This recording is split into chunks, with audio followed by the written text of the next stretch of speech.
Get all of that comfort out of there. We'll see what they're going to be able to do here in picks and bans for game number 1. The Bolts having first pick.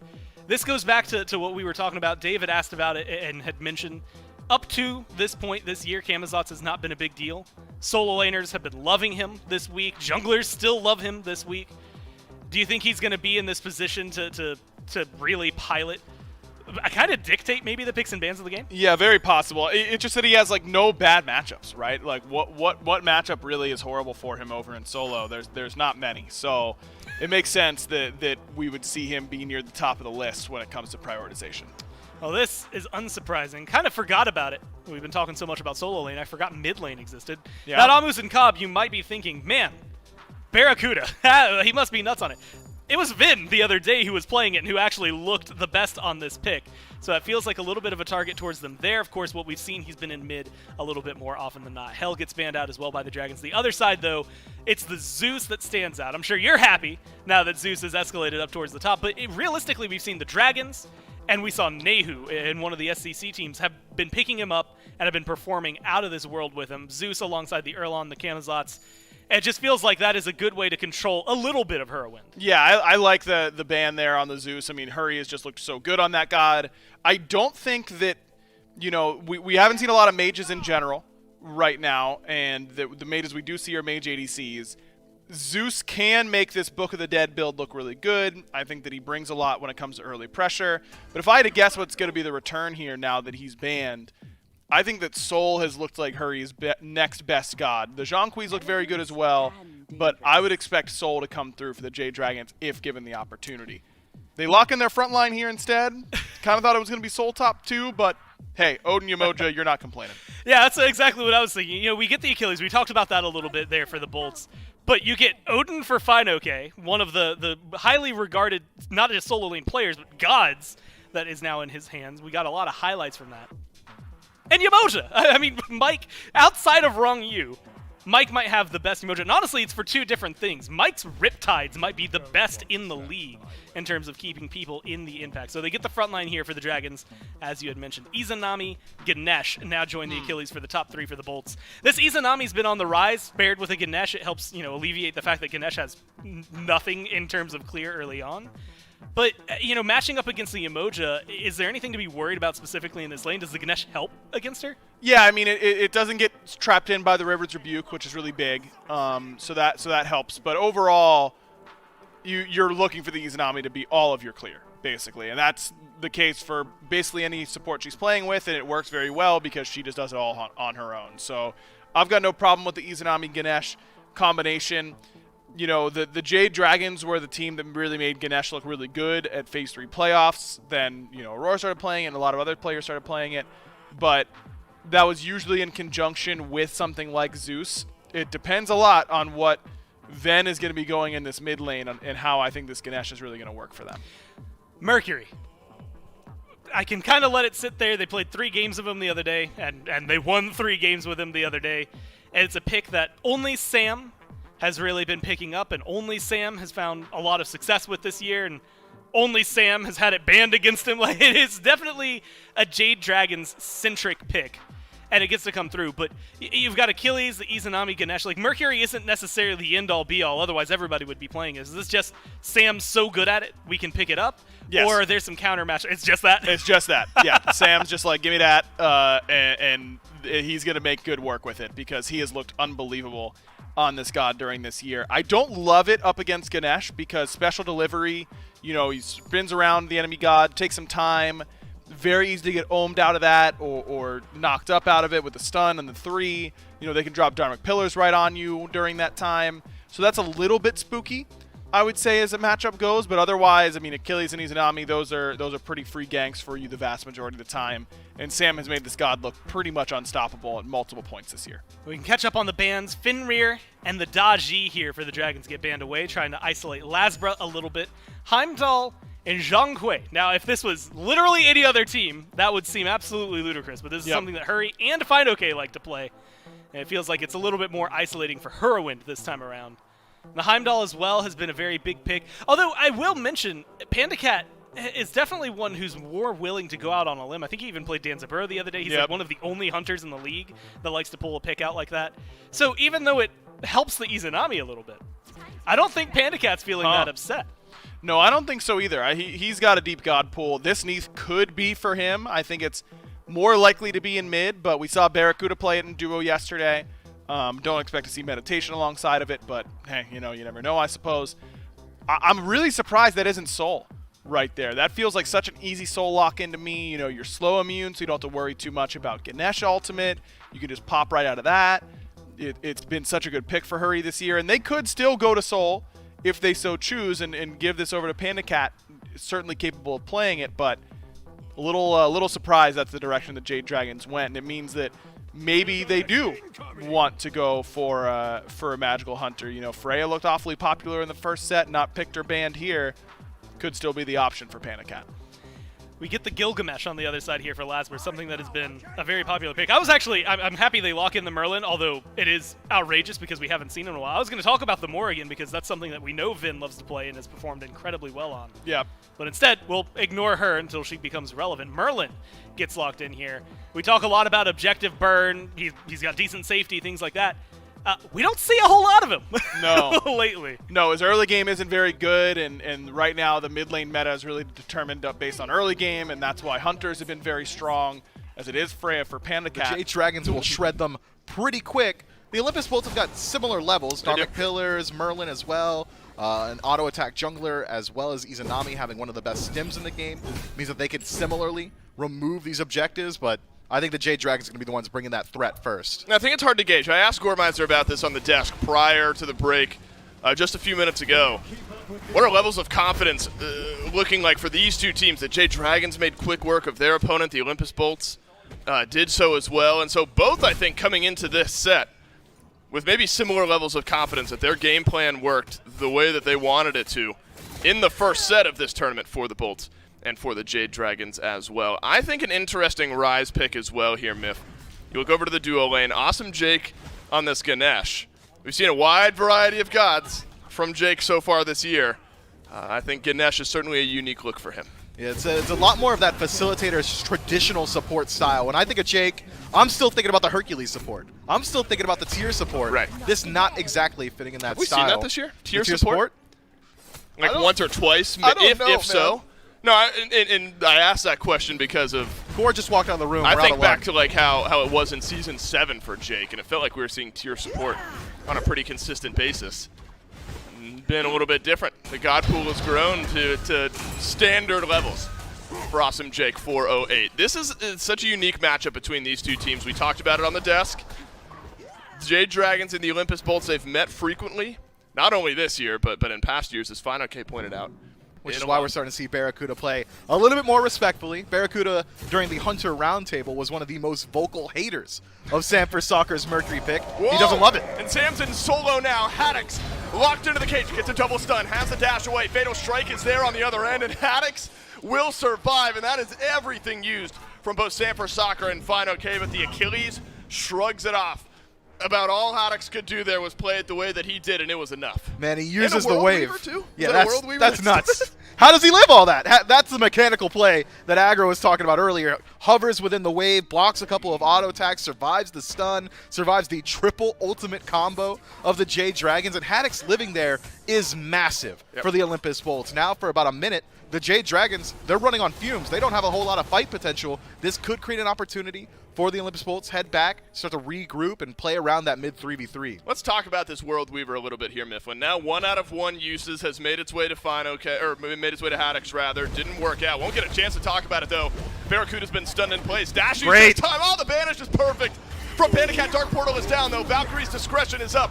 And Barracuda trapped in the wave, and he will die. First blood to PBM. That's so good for the Jade Dragons. They needed to hit pay dirt somewhere off of committing so much on the right-hand side of the map. Weaver, but especially early to mid-game, always a fun topic of conversation. One has already connected onto Haddix as far as setting up for Sanford Soccer. Is this going to happen again? I guess it might. Here comes everything onto Haddix. The Achilles lived it last time. Is this going to happen again? The cage times out on Haddix. He's getting aggressive now. He has turned this fight around. Lasbro rotates on over from the jungle. Stun out from Haddix. But it is a disengage yet again. The Jade Dragons hell-bent on making this combo work up against Haddix. Sam at least held his ultimate this time. But Haddix was further from death the second attempt than he was the first. Yeah, I've seen enough from the Jade Dragons gank into Soul Lane. It doesn't work. Haddix is too tanky already. Can they fight, though? Can the Bolts re-engage? The ultimates are down for the Jade Dragons. All of them are there for the Olympus Bolts. It is just a greater Scorpion dive by the Bolts, and it looks like that's the only amount of pressure the Bolts. And have your Freya get a little bit of a helping hand transitioning into the mid to late game, especially considering Izanami's already got crit. Do you think it's because Haddix has med and no beads or anything like that early on? You think he can punish this Achilles just outside of his Fatal Strike CC immunity? I mean, that's all right, I suppose, but the meditation is getting canceled out by the Odin cage. Oh, luckily, that's Jake. Luckily, it's Jake this time. I see someone on this side of the map, and my immediate reaction is that it's somebody on the Jade Dragons. I guess there was a slight hovering by Mike. No, Haddix was the one receiving some help this time. Not that he needs it. Not that he needs it, right. He's doing just fine. Even in levels. Gone Blackthorn on the other side. Final K, Breastplate of Valor. So there's this momentum Great ult on the right, and it's happening again. Mike silenced, and silenced permanently, at least for the next 18 seconds, as Lasbra and the Olympus Bolts pile it on, and they're leaving up the kills. That was 100% Jake. Jake did just about everything there besides get the last hit. The ultimate hits on first tick, locks him down with the dash, and there's nothing PBM can do. If he had beads, maybe he lives that engagement, but he drops the Heavenly Sprint, and it got him 5 steps before he fell down. What happens to Panda Cat here? Does have the ultimate, also has Banish. Banish no good. Pull back in by Ven, no good. Ultimate down, so you might call that a win. Ring of Akate, his first item there. And here's a look back at exactly what Jake got done in the mid lane. Yeah, immediately locks him down. Lasbra keeps him there as well. The double nuts. CC chain. Yep. Nobody could help him. Hurrywin's standing 5 feet away, and he says, Mike, bud, I love you. I really do. There's nothing I can do about this. Yeah, literally nothing to be done in that fight. So now Mike has fallen. Barracuda, the one who's died off for the Olympus Bolts. But Bears kept things fine in that lane. Man, Sanford Soccer misses the Sonic Boom and says, all right, well, I tried. Sorry, Hurry, not much I can do about this one. Lasbra is able to steal away some of those back camps, and it seems like the Olympus Bolts are just playing with so much pressure everywhere on the map. Earlier it was the Jade Dragons playing around the Soul Lane. Now it's the Bolts, and they've got the Pyro pulled out. Where are the Dragons? Nowhere to be seen. And not on the Dharmic Pillars this time. Instead, it's a Pyromancer, and the Olympus Bolts take away an objective quietly. But look at the Jade Dragons grouping. 4 members, everyone but Final K, grouped up around this Gold Fury. The Olympus Bolts are rotating over from mid. Sam is so low here in this fight. He's got to juggle the aggro. Could be a kill potential if the Olympus Bolts were close enough. They are not, and the Jade Dragons answer back in the best way that they can. Send 4 to the Fury and take it down. Back to Ven's build here is Vampiric Shroud, double flat pen early on, Divine Ruin into Spear of Deso. I believe it was the tier 2 item, got a slight buff in that tree here recently. Yes, sir. And so you're finding some maybe early pressure on this Merlin. Maybe if we're not going to get to talk about it yet again. Because that is a fantastic Riptide, a fantastic World Weaver. But are the Dharmic Pillars good enough? They seem to be for the time being. Mike has got the back end stun onto Awesome Jake, but the Ganesh will live. It's a dark portal, but then a double ult from Sanford Soccer as Barracuda dashes away. We are on a knife's edge, and none of the kills falling. Man, meditation goes crazy there for Awesome Jake, living throughout the entirety of Valkyrie's discretion, even able to drop the Dharmic Pillars. It was nearly a perfect re-engage from the Olympus Bolts. Had Sanford Soccer not connected Sonic Boom on 2 key targets, that's it for the Jade Dragons. Panda Cat had already used Beads and the Aegis. That would have been a very easy pick for the Olympus Bolts. Sam coming up huge for his team. Unfortunately, the Jade Dragons, just not enough damage to finish off that Ganesh.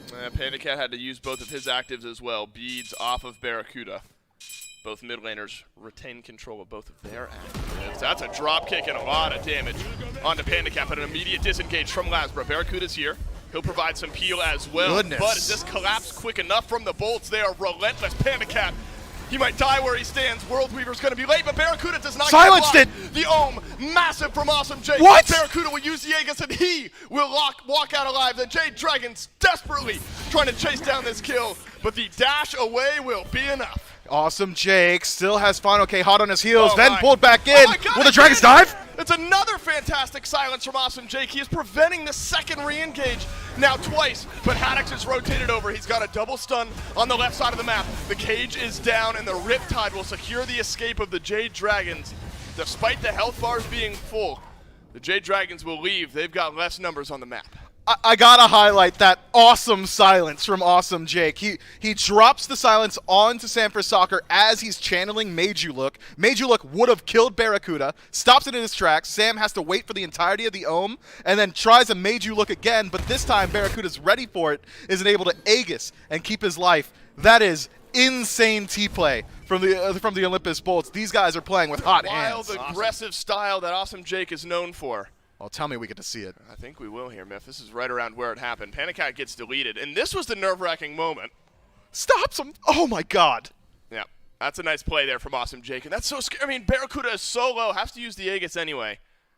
But when Jake's playing this way on a god that provides the amount of control that Ganesh does, it's going to be hard to find these kills. Man, Jake's got to put that on his own personal highlight reel or something. That is an amazing clip. Does it again. The J-Dragons nearly get the re-engage. I thought when Final K was sitting on tower line, we would have saw him completely engage, maybe a blink into tower to try and dive it out, but they spot out Haddix on the rotation in, the J-Dragons that is. He walks over a ward, and the Dragons realize we can't take the fight with Haddix on our heels like this, and they are forced to walk all the way back to their own tower. Haddix nearly sets up the entirety of the bolts for another kill, regardless with a double stun, but luckily the Dre Dragons with the Riptides are able to get out of it. I still don't think that's worth it. I'm trying to help out here. Hey, look, Jake's made such a phenomenal play just moments ago. I'll give him the benefit of the doubt. He earned my benefit of the doubt, right? Yeah, but he also earned our ire a little bit for that ultimate. Now, for about a minute, Awesome Jake's not really going to be able to participate in the team fight. Look at that, quarter of the way back on the ultimate. You're such a fan. Of Ganesh. Yeah, the cooldown, not too bad. Look, halfway back already on the Dharmic Pillars.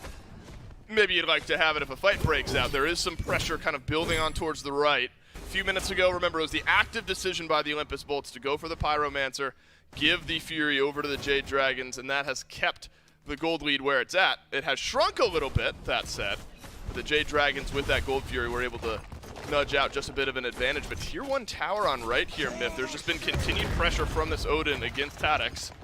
That'll finally net the first tower of the game. No chance, right? There's a Frenzy here for Mike. Mike just hit level 12. He goes back for the Frenzy. The Olympus Bolts are not on this side of the map, but they have to rotate in. Will it get dropped? The J-Dragons just testing the response time of the Olympus Bolts. No Frenzy gets used, but Shoguns plus Frenzy for Mike could have kept that door open.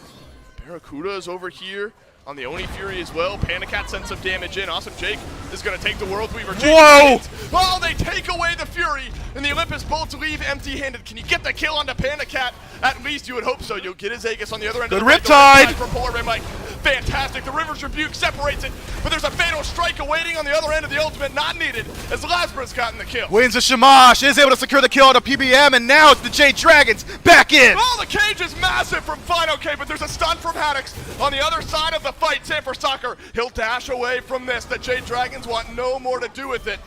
And the fight is disengaged. A couple kills for the Bolts, but a stolen Fury by the Drags. Man, the Jade Dragons pull the Fire Giant initially for one of two reasons. They either say to themselves, we know the Olympus Bolts are on gold, and if they don't have vision here, we just get Fire Giant. Love that for us. Or, even in the worst case, the Olympus Bolts are forced to peel off of the gold Fury and rotate over to stop the Dragons. So, effectively, the Dragons slow down the neutral objective from going down and buy time for exactly what you see on the screen. Panicat with an admittedly lucky steal. No, this is we're giving. Look, if I'm going to give credit to Jake for the ultimate that he drops down, we'll call it pure skill by Panicat, just to be fair on either end. But this is an actual Fire Giant. Are you serious? They're going to drop the Frenzy and the Dharmic Pillars on the FG.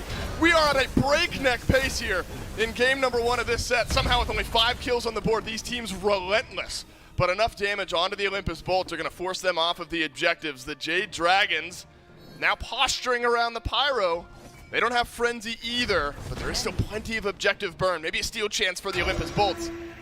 Won't be, though. Jade Dragons secure the Pyro, and the Fire Giant just being toyed with. I was so sure we were going to see the Jade Dragons pull the Fire Giant itself, considering how many resources the Olympus Bolts just used. It was what? The Winds of Shamash, Dharmic Pillars, Frenzy, both Meditations down on the Olympus Bolts as well. I mean, look at their relics. The Jade Dragons, Myth, have pulled about 2,000 gold in the lead over the Olympus Bolts. Just a slight downward trend. No meteoric events that have really caused that. Just better farming.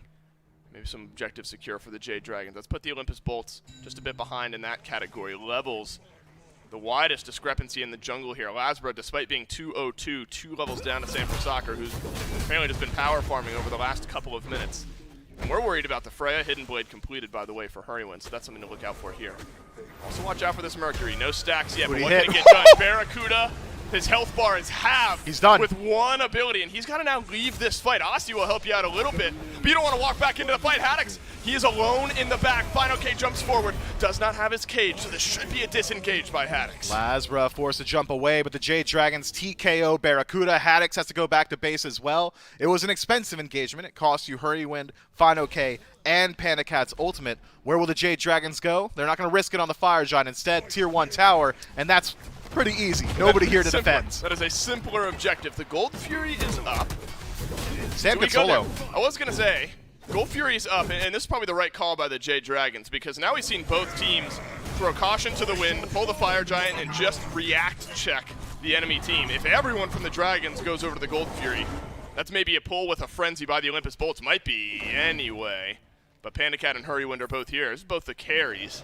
The Bolts know. But Mike hovering around the mid lane. It's a Riptide out, stun from Haddix, some good damage from Barracuda. Has found its way in here as well. And the Achilles now is relentless. Nice banish. Keeps Awesome Jake at bay. And so just a little bit of pressure from the Bolts while the Jade Dragons get the Gold Fury. Yeah, Mike likely going to be having to go back to base here. Luckily, though, Final K has been able to make the rotation over from the Gold Fury. He can show presence and make sure the Bolts don't go for the larger of the two objectives. Pyromancer, pretty valuable at this point. The ability to rotate out of your own base, very significant. 24 minutes into a game, and the Olympus Bolts will get credit for this one. Gets dropped to about 30% HP from a fully channeled World Weaver ultimate. But that's a TKO. You're not sticking around at 30% HP against this dive-heavy composition of the Jade Dragons. Positioning in the jungle then can become important if you're all kind of grouped up anyway. Maybe that allows Jake or Haddix. I mean, they don't want to be taking much damage either. I mean, damage will still be big onto the front lines. But if they're able to body block it, at least you're able to keep your carries in the fight a little bit longer. There's no Pyro here. There's no Fury here. Left side Tier 1 tower. Under threat by the Jade Dragons minion wave. That's not something the Bolts are worried about at this point in the game. With just the speed that both of these teams have shown that they can do the Fire Giant. And that was like 8 minutes ago. We kind of saw that dual pull. You can't leave this side of the map if you're one team or another. That's a good banish on Awesome Jake. Is there follow-up? Yes, there is, but it's by the Olympus Bolts. Lasbra's health bar is missing before my eyes. He's got to leave. And the Olympus Bolts have lost their jungler in health bar only early on in this fight. Haddix pulled back. Oh my God! Soccer right down Main Street, and it's a massive Rivers Rebuke from the Jade Dragons, and they will get 2 kills, but it feels like a hell of a lot more, and back to the FG go the Drags. The Jade Dragons are just funneling the Olympus Bolts to these inopportune fights. At no point was Lasbra allowed to play in that engagement. Haddix is an incredibly tanky frontliner, if you would believe me, and well then, you're on the wrong side of town. Oh no, then he's gonna die here on the other end as well, and that is a 1-minute death timer. Barracuda's gotta leave to give any sort of chance here to the Olympus Bolts. This is a Fire Gianted up Jade Dragons. The eyes on the Tier 2 on right. You don't have your mid laner. You don't have your late game Merlin with Tahuti, Soul Reaver, and Obshard, almost Obshard, for 40 seconds. Man, that team fight was just massive frontline gap. Where were Hurrywind and Panda Cat throughout the entirety of that fight? Behind the Fire Giant, essentially. Off the screen. Yeah, they just waited for the rest of the frontliners to set them up, and that's the correct play when you're playing this type of composition. Fire Giant goes to the Jade Dragons. Right side, Phoenix stripped away from the Olympus Bolts, and you've got 3 minutes to play with this buff. Yeah, head back to base, spend up some of that gold, and strip away the remainder of the towers. Yeah, this was massive from Mike. Look at the cage from Fino. Sam's going to go over his shoulder, too. That sets things up over the beginning. Yep, this right here. Oh, my God. Yeah, that feels horrible. And then Ven was stuck in, forced the flicker away. And so whether or not that ultimately caused Ven's death later on, right, not a siege that you can take for granted. Panda Cat went back to base and sold off the starter item, picked up the Typhon's Fang. So nice boost for Panda Cat. Fire minions on right. Luckily you got a Merlin with all the late game advantages and the good itemization that I mentioned for Venenu. So you'll be able to clear out those waves somewhat quickly, but about half the wave still makes it in onto the Titans. You're going to lose a little bit of HP in that regard.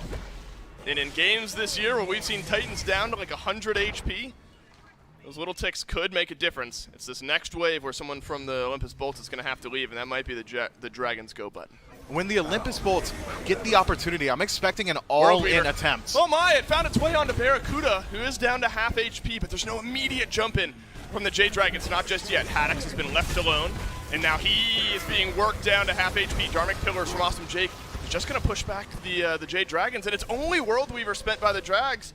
And the Olympus Bolts use 2 pretty big ults, space control ults at that. And 50 seconds left to regen all your HP with Fire Giant. Mike might not have Omi, but he still has the ultimate, so that'll come back very shortly. Here's Fino, flicker out from Venenu, nice silence out from Awesome Jake, right down Main Street, goes Sam for Soccer, but it's a jump back in and a drop kick from Laz to peel from the back line of his team, the Olympus Bolts. They're gathering together, but is that the right call? It's happening again, the Rivers Rebuke sends Awesome Jake right where he doesn't want to be, and that's into the grave. But Ven and Barra, they're left untouched on the backside of this fight. Titan is not going down quick enough, not for the Jade Dragons liking, and that's giving the Bolts a re-engage opportunity. Woo! The damage is massive, and Haddox is down the first kill, but Hurrywin's back in, he's got another. Little more. Still alive in the back of the fight, but the Jade Dragons nearly got Can the Mike damage. do it? It's all down to Mike. No, he cannot. Barra, 3-piece, baby, and this game goes on. But maybe just for a little bit longer, Dave. Sure, the defense is there, but the Titan is only hanging on by a thread. You need all of your Phoenixes back before that's going to have any level of regen. So I think the Jade Dragons may have gone for the all-in. I can see the chat right now, panic and spam, but I think the Jade Dragons have built enough of a buffer that can feel just fine falling down. Just bypass your team, it feels like. But if you're looking back at the Titan defense, let's live in this moment right before the Jade Dragons close the game out, potentially anyway. And it's Barracuda, who's just untouched the entire fight. Yeah, nobody's looking at him because they're looking at the objective that wins them the game. The Jade Dragons wanted to kill the Titan. Even Mike's throwing autos in there, but it just was not enough, and Barracuda goes unchecked, picks himself up a triple kill. In the smaller feed on the right side of your screen, the Olympus Bolts also get a Primal Fury on the tail end, meaning that they deal bonus damage to neutral objectives, but I don't think there's going to be any opportunity for them to step up to it. The Jade Dragons back at full fighting strength, and they're at the Fire Giant, enhanced, by the way. Do you have to, all right, now I do want to talk strategy for the brief time that we can. Do you have to take this fight, though, outside of your base? I mean, we're still looking at minimal percentages for the Olympus Bolts. You can't fight anywhere near your Titan. I mean, you're just going to lose. One auto attack is in there. Do you have to try to do this, group up and find an engage in your side of the jungle? Connects into some setup, that's what the Jade Dragons are looking for. Barra ate the last one and just walked away. Dave, I got a question, man. By the way, San Francisco can ult through all this and like 2-punch right, the that was the Titan. my thought. I'm looking at Jake's build. Quickly, Did he sell? Like, he's got nothing left. Yeah, I don't know. You're right, he's been sitting on that Prid one for a while. Now he's got Sovereignty. Sanford Soccer has got some auto attacks. Oh my God! Well, what happens to Ben? He is just absolutely evaporated. He'll use his Aegis. Still but living. He still lives. Haddox has got the execute. Hurrywin, though, binds a kill onto Lasbro. It's a 1-for-1 trade. Solo laner for jungler. Venenu had to use both actives. Everyone on the Olympus Bolts had to use both actives outside of Barracuda. The Jade Dragons have got plenty of time to play with. Left side, Phoenix going to respawning shortly for the Olympus Bolts. That drags Ven away, which means the Dragons have a massive advantage. Oh, right down. He wants it. He's onto the Titan. Unreal. That's how this game ends. Sanford Soccer doesn't care about the fight. And the Jade Dragons, it took 2 pushes, but they get it done. I was praying there was one more shot in there for the Olympus Bolts. Slivers of HP, but it was always the Dragons that I felt like were doing the first step, being the initiator, asking the questions, and that's just the better place to be. You would just much rather be in a position like that where you're able to force them to answer what you are doing, and the way that Mike played this Yemoja was absolutely unbelievable, man. That ultimate got first blood. Panicat made this huge play by coming over and sealing away this Oni Fury. You know, sometimes you need a little bit of luck involved, and that one's just a coin flip Fury that ends up working out really well for the Jade Dragons, but It's this one. this ultimate from Mike changes this entire game, and Fino K sets it up as well. Sam's right there with the follow-up, but this ultimate just completely changed how this game came out. And again, you can see the team getting separated, but like all those kills, it's one thing to have the gold going in your favor, but into that fight, 26 minutes in, they're up by about 4,000. Yeah. Not, a great place for the Bolts to be, but not the end of the game place for the Bolts to be. It is the ults that Mike had that really set things up. This Yemoja kind of showcased once again, why these Riptides, why that River's Rebuke, something to be worried about, and why Mike probably shouldn't have this god in his hands. The Bolts, though, put up a good fight, even in the defense. I mean, Barrett gets a triple kill, stopping the Titan. If their Phoenixes had been slightly closer to respawning, then it heals up, and the Dragons have a much more difficult time getting into that base and winning the game the way they did. Yeah, I'm a little surprised that we didn't see any Phantoms from the Bolts. I mean, you've got an Odin Cage and a Yemoja wall. I think that would have made a really big difference for them. I mean, everyone, save for Haddox, For game number 2, the Bolts are going to be on the Chaos side this time around. Dragons get that first pick. Last time the bans for the Dragons, AMC, Hell, Olarun, all taken away. Bolts had gone for the Zeus, Erlangshin, Camazotz. We'll see how that shifts up with the shifting in dynamic. It's still the Amus and Cobb. And it's one thing, like, Barra can play it really well. We saw Vin play it really well. And it definitely took note for the Dragons. Yeah, and that's the right type of ban, I think, because it enables so much in different team compositions. I mean, we saw for the Leviathans how much better they looked with Uller or AMC in mid in comparison to Medusa. So, yeah. I think that there are only a few hunters in mid that get me really, I feel like I'm going to be able to make a big impact on that type of pick, and AMC is at the top of that list. Well, you had asked for it. Yamoja, gone. You don't need a Phantom, though, because now Odin, also gone. Just straight up taken out of the equation here for the Bolts. Hell Olarun will join the top, and this is the same bans that they had going into game number 1, which, hey, if it ain't broke, don't fix it, which is the way the Dragons are feeling this time around. Neath joins the fray, so 3 brand new bans, leaving the Zeus, the Erlong, and the Camazotz all available. Yeah, I feel like it might be Erlong here for the Jade Dragons. Maybe calling the bluff that they won't pick the Zeus, but I think that if you go with Zeus first pick here, I'm fine with it. Kama makes a lot of sense. This just gives you so much flexibility. I do think this is pretty likely to be in solo lane for the Jade Dragons, but like I said earlier, this is just a god that doesn't have a lot of bad matchups, so you can afford to take something like this with the first pick. And it almost feels like, if the Bolts are going to first ban Zeus last game and now not ban it at all, it seems like they're kind of wanting you to take it. They've got some type of strategy in order to beat it. If you could at least look at the first 2, you can get a better idea of something like that and decide if you want to go that direction. The question is whether or not they value it, because we know Hurry is really good at it, and the Dragons are good making it work for them. Or if they value it for themselves. I mean, we see, when I think of Venenu, especially lately, Morgan is still one of the first gods that comes to my mind, although we haven't seen it as much lately. We'll see if they value it highly enough, or if, I guess realistically he values it highly enough that it's worth playing. But like you said, early on, like he's still Zeus at the end of the day. It's the Osiris instead. A lot of flexibility there, but a bounce back to the Ganesh, which it was not the most standard Jake play. No, but Jake did play well on it. It's just about what they wanted to play alongside it, and I don't really love Merlin alongside it. I will say that when the Jade Dragons were playing Ganesh, it was alongside Zeus, and that's the type of pick that I think Ganesh works really well with. But it also does pretty well into Zeus, because you just cage him, and what does he do? Yeah, It's cries. Cries, exactly, or has to beads and run away, and then still takes the damage in the prot shred. So I actually don't mind. I know I said I wanted Jake on a different pick. If you're worried about Zeus, that he's been left open, this is a fine selection to take in the face of that.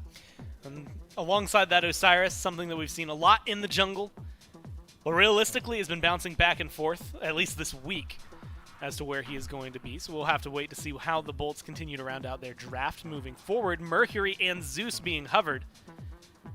And honestly, you could describe that maybe not throughout the entire year. At least the Mercury would give it away. But those two are just pinnacle dragons at the top of what they have. Instead, though, Heimdall gets locked in, was banned away from Panda Cat last time, so it seems like they're trying to get that up. But he has, in the past, flexed over to mid. Maybe not the most common. Now with the Zeus, feels like it is Panda Cat. Do you like picking that up over getting something for Sam? Yeah, I don't mind this, because Sam, he probably wants to see a little bit more. Traditionally, they have really tried to save his pick until later in the draft, so that he can get as many counter picks as possible. I think that giving him that type of opportunity is fine, especially now that the Bolts have locked in Thoth. It is crazy that they are willing to lock in Thoth with this many junglers who just absolutely decimate him. So on the table. I'm talking Erlong, I'm talking Daji, I'm talking Fenrir. Susano's another good one that's good into Thoth. Here's the thing, a lot of assassins are good into Thoth. Like, assassins just eat this character alive. So, but I think that they have to ban Fenrir. Like, it can't be a choice for the Jade Dragons, because Mike will take it or Sam will take it, and it will look too good. I think that Fenrir, yes, you've got the Ganesh silence out the Brutalize. It only takes one fight where they aren't right next to each other. I'd be very surprised if the Bolts don't ban Fenrir here. Now, and this might, it depends on, I guess, what their bottom two are, but from a draft perspective, it seems a little wild to pick Thoth up in your top 3, period. Just because, I agree. I mean, in the list of top 10 mages, if I asked you right now, Thoth's not going to fall in that list. Nope. Like, hands down. So it is interesting to see them prioritize it so highly here. Fenrir is banned, Susano also banned, Daji and the Kleena taken away by the Dragons on the other side. So a lot of assassins getting whittled away here. We'll see what exactly they're going to be able to do as they pick up the rest of their draft. The Osiris is still the big question mark for me as to whether or not it'll be jungle or not. But what do you pair with a Thoth to make it look good? Yeah, I think Ganesh, I mean, the reason that I think Ganesh works well with the character like Zeus, which is what I was talking about earlier, is because you can drop Dharmic Pillars from a range, and then they can't walk out of the cage. They either get Lightning Stormed in the cage, or they walk out, get Prot Shredded, take damage, and then die to detonate. Thoth can do similar things to that, so that pairing I already like. I think Osiris could work as the jungler, and Lasper has played a decent amount of that in the jungle, but it doesn't have that type of CC you're really looking for. Thoth, ideally I would like some type of guaranteed CC to guaranteed land my ultimate every single time, but it's also not necessary. Thoth is really all about your hit percentage on Hieroglyphic Assault on the 1. If you're consistently hitting that, you're going to be in a much better spot. But, if they're able to just run you down, you're not going to get a chance to return a whole lot of damage. Question for the return. Hachiman locked in there for the bolts. Very safe, very standard. Honestly, I don't know if there's much more to break down about him. Khepri locked in. And there was a period of time towards, well, actually not even that long ago, 2 months ago, where Khepri was the end-all be-all of every SPL set. I mean, he was getting banned, he was getting first picked, because having to deal with that res was such a problem. You close it out alongside the Mercury. The Dragons now have their draft as a whole. It is going to be that Camazotz in the solo. And this feels, despite not having the control that Yamoja brought, very similar in a lot of ways, maybe even better, actually, than what they just had in game number 1. Yeah, I like their draft quite a bit. I mean, the Mercury Khepri is classic. It lets the Mercury get way into the back line, overextend, and then get rezzed back to his team. Zeus Khepri, also very classic. Zeus will literally never die this game. Yeah, it's and when he does, it doesn't matter because he's gotten his damage off guaranteed, so that feels really good. I think that this Thoth pickup is one that has just got to impress if you're Venenu, and he clearly picked it into the Zeus. I think that is a major reason why we saw it right after, right before the second ban phase. But throughout the laning phase, Thoth and Zeus together is a matchup that I'm pretty familiar with. Back in the day on Xbox, and Aggro can speak to this as well, the meta was large circles because aiming with a controller is impossible. So Zeus was incredibly meta. And then eventually some people actually got good at playing on console. And then Thoth was the immediate answer. I was not. Because he doesn't have to put himself in range for that damage after level 2. Once you get the wall and you can extend the range of your first ability, Hurrywin doesn't really have many answers to the damage output that Ven has in the laning phase. It's a ton of poke. I have high hopes for this Thoth. Every time we see these unique picks, of course I always want them to work out. I would also not mind a 5-game set here, but let's take one thing at a time. Let's hope for a good Thoth game first, and then we can approach the rest a little bit further on. Lasper is behind Sam for Soccer here. Wave's dead. Would be difficult, though, maybe to lock down a kill. We are going to see a kill, and it's going to be Hurrywin, who drops her first blood, immediately answers back with a kill of his own in the mid lane. Now Sam for Soccer chasing down Laz. Wow. I'm not sure the damage is there. Both junglers live. One of them gets a kill, but it is first blood, that extra bit of gold over to the Olympus Bolts. Could there be another here as Mike has taken a lot of poke. Awesome Jake has as well. Looks like this one will be disengaged. Kill a piece. Man, that was a dangerous play for Laz would have taken mid, but it pays off as FinoK shoved into a wall. But Sam for Soccer's here. See if he decides to chase that one out. He does not, just soaking up some of that farm. With the wave already being cleared out in mid, you'd think Hurrywin would be able to sit inside the wave, just kind of juke out some of those auto attacks, but it was an early Aegis. I think if he hold on to that relic for just a second longer, maybe that fight goes a little bit better for the Jade Dragons. It's a 1-for-1 trade, but the Bolts come out ahead. Yeah, no surprise Lasberg gets active early. He's got the mannequins. The Osiris likes to play that way. Oh, wow. Countered out. Panda Cat's gone in with the Bifrost. Awesome Jake is rooted to the body blocks. Med. Just going to seal the deal here. Med doing work, but not enough. Polar Bear Mike sets up a big kill for himself this time, but Panda Cat was there to do most of the damage. Man, somebody's going to stop Mike. This is 2 games in a row. He's taking all of Panda Cat's kills. Lasper, though, he's on the blue buff. FinoK hovering nearby. Could there be a fight over the blue buff? Not much of one. Oh my God! We are at a breakneck pace. We have 4 kills in 2.5 minutes. no chance for us to speak about anything else. That is a solo kill from Hurrywin onto Ven on the red buff. That feels like a call-out play, right? For those of you Smite historians, Oh, that's a good point. that is an aggressive Great point. 1v1. Then gave Hurrywin the moniker the Salty Tower Boy, and the Salty Tower Boy just killed Ven inside of his own red buff on his own as an immobile Zeus throughout the early game after falling for First Blood. That's crazy. With that as ultimate. And that feels incredible now. The momentum for Hurrywin here. My man's holding waves. Celebrate. I'll just drop my ult on the wave. I'm going to go back and spend here shortly anyway. Relics come out, so and this is the story. On cooldown, are the red buff's going to get invaded? Are the purple buff's going to get invaded? To this point, yes.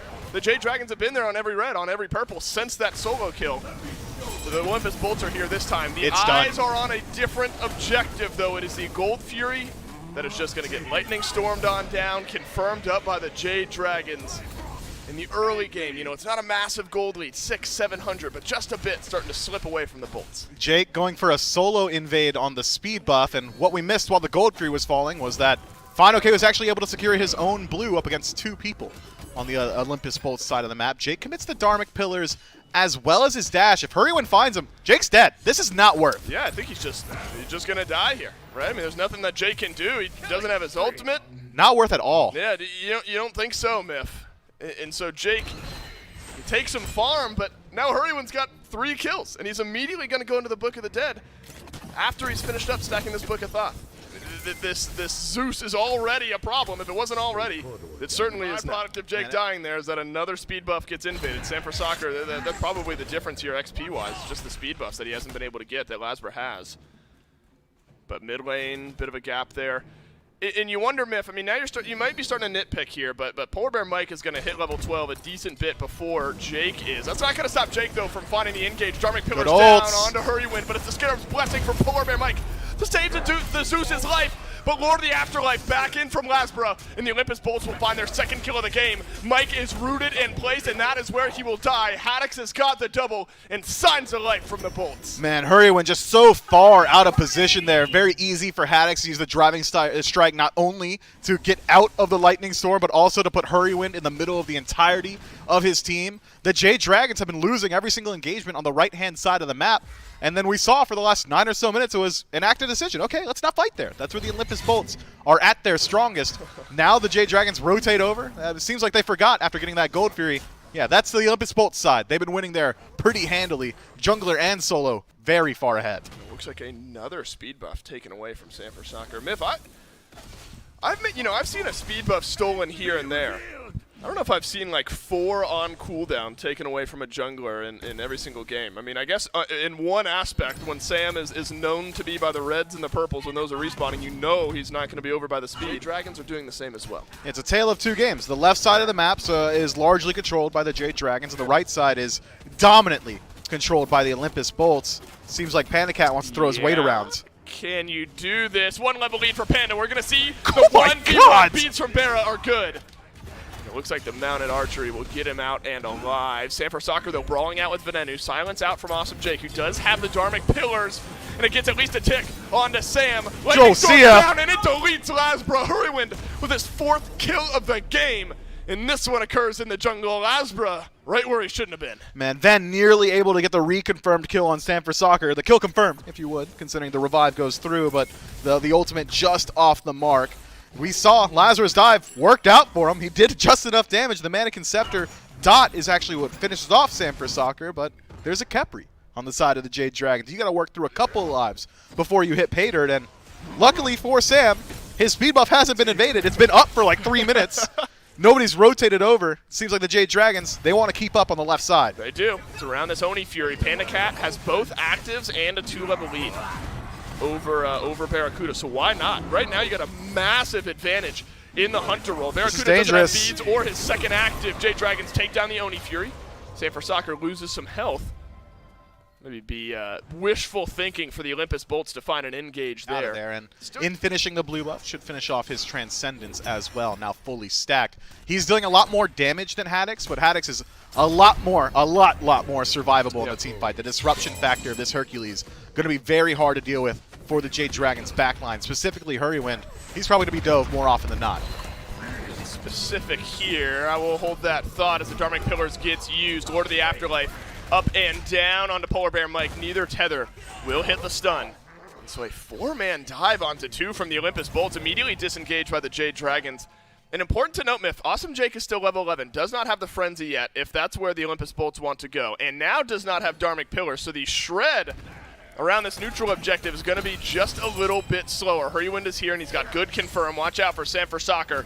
He's rotating over from mid. Frenzy gets used, but it's by the Jade Dragons. Awesome Jake missing a lot of his HP, and Sanford Soccer is re-engaged from the left, but Jake, he has not taken enough damage. Lightning Storm will do plenty, and the Jade Dragons find the first kill. Van alone in the tower, being dove by Sam, and Fine is able to work his way out. We'll see if Lazarus is just as lucky, as the Jade Dragons put so much damage into the Olympus Bolts, remove their support, take away the meditation, take a peek at the relics as well, beads from Lazarus, everything off of Haddix, and the objective remains standing throughout it all.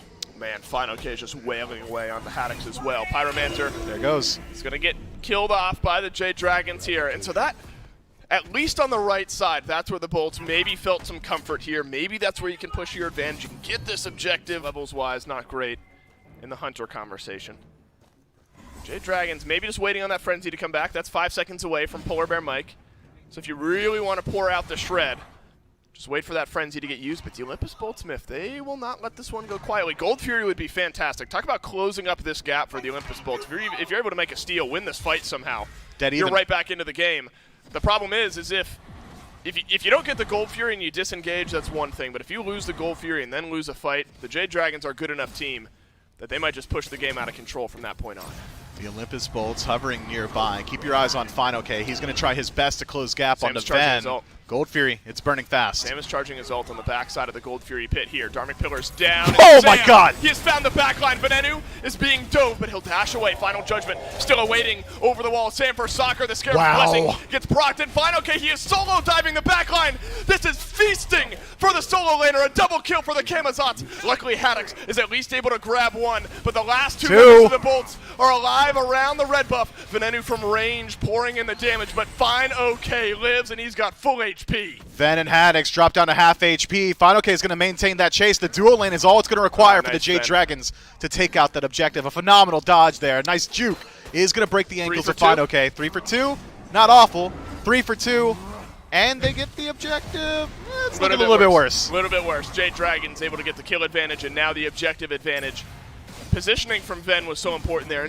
And that was the first time I think we got a fantastic look at what the desk was concerned about when talking about Sam for Soccer and Final K and their ability to jump into the backline. It was just an ult from Sam and then a jump and some bat out of hells from Final K. The backline of the Olympus Bolts is able to create space before the backline of the Olympus Bolts have been crushed. If Haddix can get in before we see Sam for Soccer land the Sonic Boom, before Polar Bear Mike is able to find those abducts, that's where the value is going to come from the Olympus Bolts. So far, it's been largely reactionary play in the team fight from the Chaos team. Yep, it has been. Difficult to react effectively when you're 2 levels down in the jungle, 2 levels in support, and 2 levels in ADC.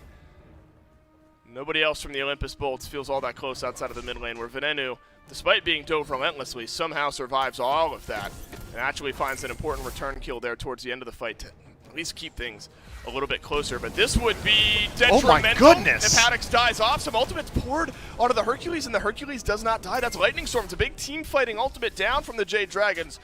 So you have used your Dharmic Pillars if you're Awesome Jake.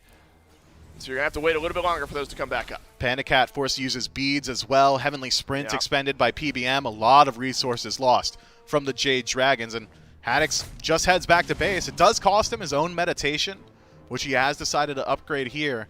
So about 2 minutes left on that healing relic for the Olympus Bolts. But you got to feel like the Bolts came out ahead off that trade. Yeah, it took both of the passive items as well for Haddix to keep him alive in that fight. Bulwark still 20 seconds away. Mantle of Discord. Never mind. Just about a minute away.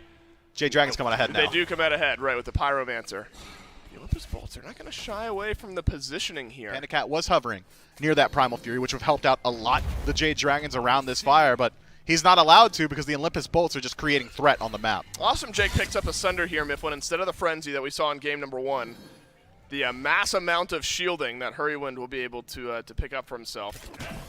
Could be important to get off of the map, but it's happening again where Haddix is abducted. But this time the Lightning Storm not spent by Hurrywind, so that is a big win by the Jade Dragons. Dharmic Pillars are spent by Awesome Jake, and so especially in these jungle fights, now a big piece of utility is missing. Haddock spots out the pull here. He could work his way back in. Barracuda forced to disengage, and it's Hurrywind drop low. Lightning Storm, oh, it's big by Hurrywind. Woo! 8 damage on the back end. Oh, you're done. It's going to set up so well. Final K has got a double kill, and he wants more. He's got 2 in the back line of the fight. Wait for the Aegis. The triple's around the corner, my friend. Sanford Soccer will take it.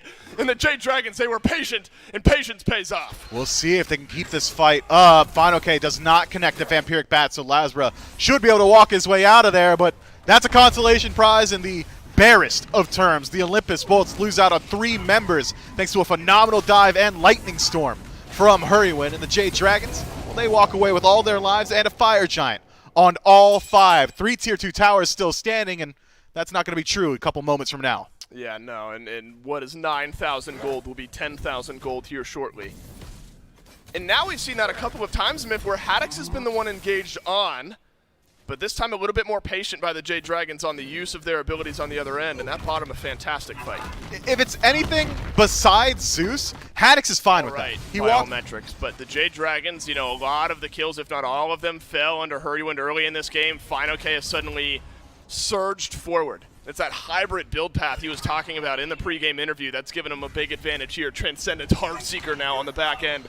This Camazotz might be priority 1, but then you've got a Zeus to worry about. Haddox has lost a decent chunk of HP here as the Jade Dragons begin to walk in towards the left side Phoenix. And that is Haddox's beads early on, as well as his meditation, so maybe next time we see an abduct, Hurrywind will be willing to drop that Lightning Storm onto him.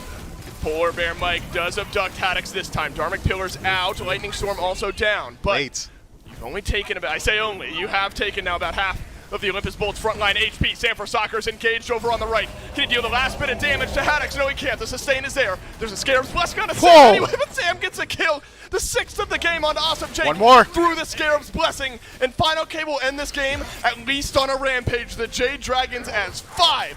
Walking into the Bolts base. Still 3 members of the Olympus Bolts alive, and it's the damage core of Barracuda and Ven, so the Jade Dragons showing some respect here. Going to work through the mid-Phoenix first, but 20 seconds on Jake, 40 seconds on Haddox. This is a massive power play opportunity, but there is only 30 seconds left on this Fire Giant buff. I mean, Final K is just walking forward. He's taking some good poke damage from Barracuda and Venenu. This Thoth has to play so far back. Final Judgment, pivotal here, but Ven has lost so much of his health to just the Chain Lightning from the Jade Dragons mid laner. Hurrywind walking in towards the Olympus Bolts Titan now. Venenu has the Final Judgment charged up, and the game will not end. The Jade Dragons will not look for it. Fire Giant 10 seconds from falling off, and all the respawns are back. Final K, the only one hovering nearby. The Olympus Bolts trying to chase him out, but I think he's just fine here. The Jade Dragons strip away the left and center Phoenix's soldier and say, hey man, use that ultimate, try your best to steal the fire. If you don't and you die, it's okay. You're not really doing much of the team fight anyway. Yeah, they're not doing that. So Ven is on left. potentially, yeah, nope. All right, he's pushing. Fire Giant will be here for the Jade Dragons enhanced. Only Dharmic Pillars is anywhere in the vicinity, but Awesome Jake will not look for it. Enhanced Fire Giant for the Jade Dragons. It's fast. 32 minutes in. You're looking at one more Phoenix on the right side of the Olympus Bolts base here, and the Jade Dragons will move themselves 1 game away from the Smite World Championship quarterfinals. Olympus Bolts showed up all right in Game 1 around their Titan, have not shown up very well here in Game 2. The Jade Dragons have just continued their game plan from the set that we saw the Dragons play earlier in the weekend to now against the Olympus Bolts. Aggressive, in your face, give everyone the opportunity to win one of these games. This game, it's been Hurrywind and Final K. Maybe one more fight ends it. It's a lot of damage on a Haddox early on. Barracuda dropped low as well. Draugr keeping the Phoenix alive, but just for a moment. I mean, what are you going to do? What are you supposed to do Not that. when Final K is able to walk into your backline, solo kill Venenu on his own when everyone's looking at him? You can't win the game. The Olympus Bolts lose their mid laner with 0 pushback. Their support has gone as well. Whoa, and what the the Titan might not have existed. I couldn't tell you. And this one is fast in kills, not necessarily time. And the Jade Dragons didn't break a sweat. For the Jade Dragons because of Hurrywind and this Zeus in the mid lane. I mean, he was absolutely dominant. Got this solo kill onto Venenu, and as I said on the cast, you know, a little bit of salty tower boy revenge potentially there for Hurry, but it just continues to be pretty simple math. give Heroin Zeus, lose. Because that's what basically every team has happened to every team. I believe he is undefeated on this pick since he started pulling it out of the Phase 3 playoffs. He played really well. But I think the biggest thing for me in this set has been how well Mike has played in support. That, you know, when you think about when this team was at its most dominant and able to really just dominate the rest of the league, it's because Mike looked like he was just doing more than basically every other support. And I think that Mike has just had an unbelievable set so far and has been a big reason why we see the Dragons up 2-0. You also get a huge performance once again out of this Mercury. The Camazotz looks good for fine. Okay, we get a lot of highlights, plus an 8.5 KDA that it's able to bring to the forefront. And that is just, I mean, a massive game for the Dragons all around, right? Everybody seemed to have something that was going their favor, and they were able to eat it alive. The Thoth had some moments, had a lot of good damage, and stayed alive in some circumstances, but still ends up going 1-4 here. Doesn't quite have what you want. Jake is the other point of conversation. How you had mentioned you didn't necessarily want him going back onto the Ganesh, although it wasn't the worst-case scenario. Unfortunately for him, he's 0-7-2. And not able to provide a lot. 10,000 damage separating the mid laner. 16, almost 17,000 damage separating FineOK and Haddix. That is where you're going to be. I mean, he did essentially a whole other Bara and then some's worth of damage here. Yeah, that's crazy. But, I mean, Haddix mitigated 80,000 damage that game. That's a lot. That's a lot. Wild. That is wild that he was able to mitigate that much and only have a few deaths. But Hurry doing, you know, nearly 30,000 is really crazy as well. Just give him enough opportunities and Sam's going to make you pay on that pick. So I certainly would not mind seeing a Mercury ban. Well, we can go ahead and see what the Bolts opt to do again. So far, their bans this set: Zeus, Erlang, and Camazotz in game number 1. Yamoja, Odin, Neath there in game number 2 was their response to how well the Dragons did in game 1. And so, you know, if I'm looking at those two ban segments, their two opening ban segments, and now that they're in first pick, they don't need to ban Odin because they could just first pick it. So they could ban Zeus, Kama, Yamoja, and then first pick Odin, and you've taken all those problem gods out and still get yourself a priority pick. Now, they do ban Zeus Mercury, and I think this is very acceptable. You know, I've got no problem with that. I don't love the Neath ban. I would personally ban whatever you're not going to take between Odin and Yamoja right there, but if they really feel like the Neath was too much to handle, then that's fine. But I think that as it stands now, the Jade Dragons are going to get a premier frontliner. And for a while there, when you talked about, there were two people in the league. It was Jake and it was Inbound. And Yamoja on their team wasn't as successful as it was for everybody else. That changed dramatically for both of those players, although definitely more so here for Jake and the Bolts. So this is a solid first pick. Plus, last time, like you mentioned, it was Achilles' first pick for the Bolts. Then immediately it was Odin and Yamoja. Right. You might not get much better off. Camazotz, Odin's still available, but a lot of things that might cause some trouble for the Bolts down the road, and only a little bit of healing on their side as of right now. The Izanami is what gets locked in alongside it to help give some pressure. Yeah, it's interesting. Gives you pressure, opens up something like a Geb potentially. Geb not really what you want against Yamoja necessarily, but can be fine. I like the Bolts going back to Hercules. Haddix played that game really well. Despite the loss, I think you got to look at it a little bit more objectively, and that, you know, he mitigated 1 million damage. He was frontlining effectively, did good damage. You can kind of check all those boxes. This Medusa is interesting. This is a matchup that I wonder how it goes over here in the duo lane, assuming that this Medusa is going to duo, which is not a foregone conclusion, especially for this team. But Medusa has pretty good range with her abilities. You know, if she acid sprays and then starts trading Izanami near the wave, Izanami can dash away, but a lacerate into a petrify, that's going to cover all that range pretty easily. So I think that could be a pretty interesting matchup to watch. Well, we can talk about this. Odin has been mentioned. We saw it earlier. It does typically, at least standard-wise, throw Camazotz probably to the jungle, Odin solo, unless Mike is doing something nuts. And we haven't seen Odin support in a little while. But benefits. Yamoja, Hercules, Medusa, they're going to have some struggles getting out of that cage. Yeah, I think that with the Camazotz Izanami top 2, the Bolts go, nice, we don't have to worry about Odin cage. And, you know, the Jade Dragons surprise them with this third pick. And I think that it could go to Mike. You know, he's been clearly willing to play a lot of different stuff in support. I mean, Yeah. the man played Hades support in like an important game this season. So, you know, he's willing to clearly play anything at all. And they're up by 2 now, so it's like if this is the time to whip it out, do let it. her rip. Exactly. I think it can work.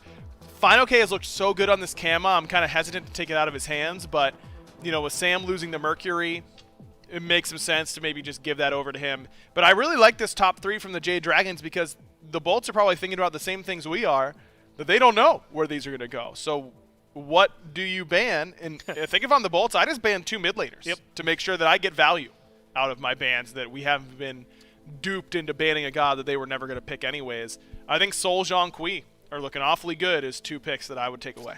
Sol is the most played mage by Heroin this year.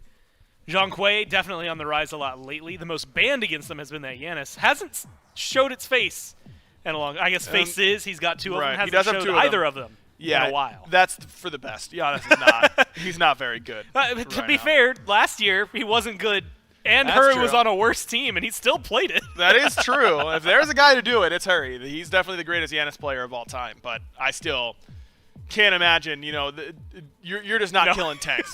You're not killing anyone with Giannis right now. That's for sure. Yeah, he's probably going to, unfortunately, sit on the back burner. As much as I like the plays that can come out of there. Sol was a ban by the Bolts. You had highlighted that. Tiamat Daji on the other side from the Jade Dragons. The Daji feels, I mean, admittedly, makes a lot of sense. Zhang Kui joins the bans for the final 10, ultimately up there.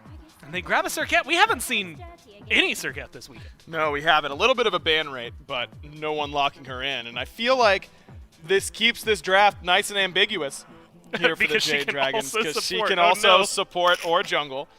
But it looks to me, I want to say it's Circuit support, Kama jungle, Odin solo, but I could really see it being Kama solo, Odin support, Circuit jungle. I think either one of those is very very defensible and also would fit the style of the Jade Dragons. Both Sam and Mike love playing this Circuit. We can both agree, though, that Odin jungle is like the worst case. Yes, that is the worst It's case just like a scenario. bad idea. Agreed. The only thing that could make it worse is if it was Camazot's support on top Oh, of I that. thought you were going to say the only thing that can make it worse is if Mifflin was playing it. But yeah, well, that's worst case too.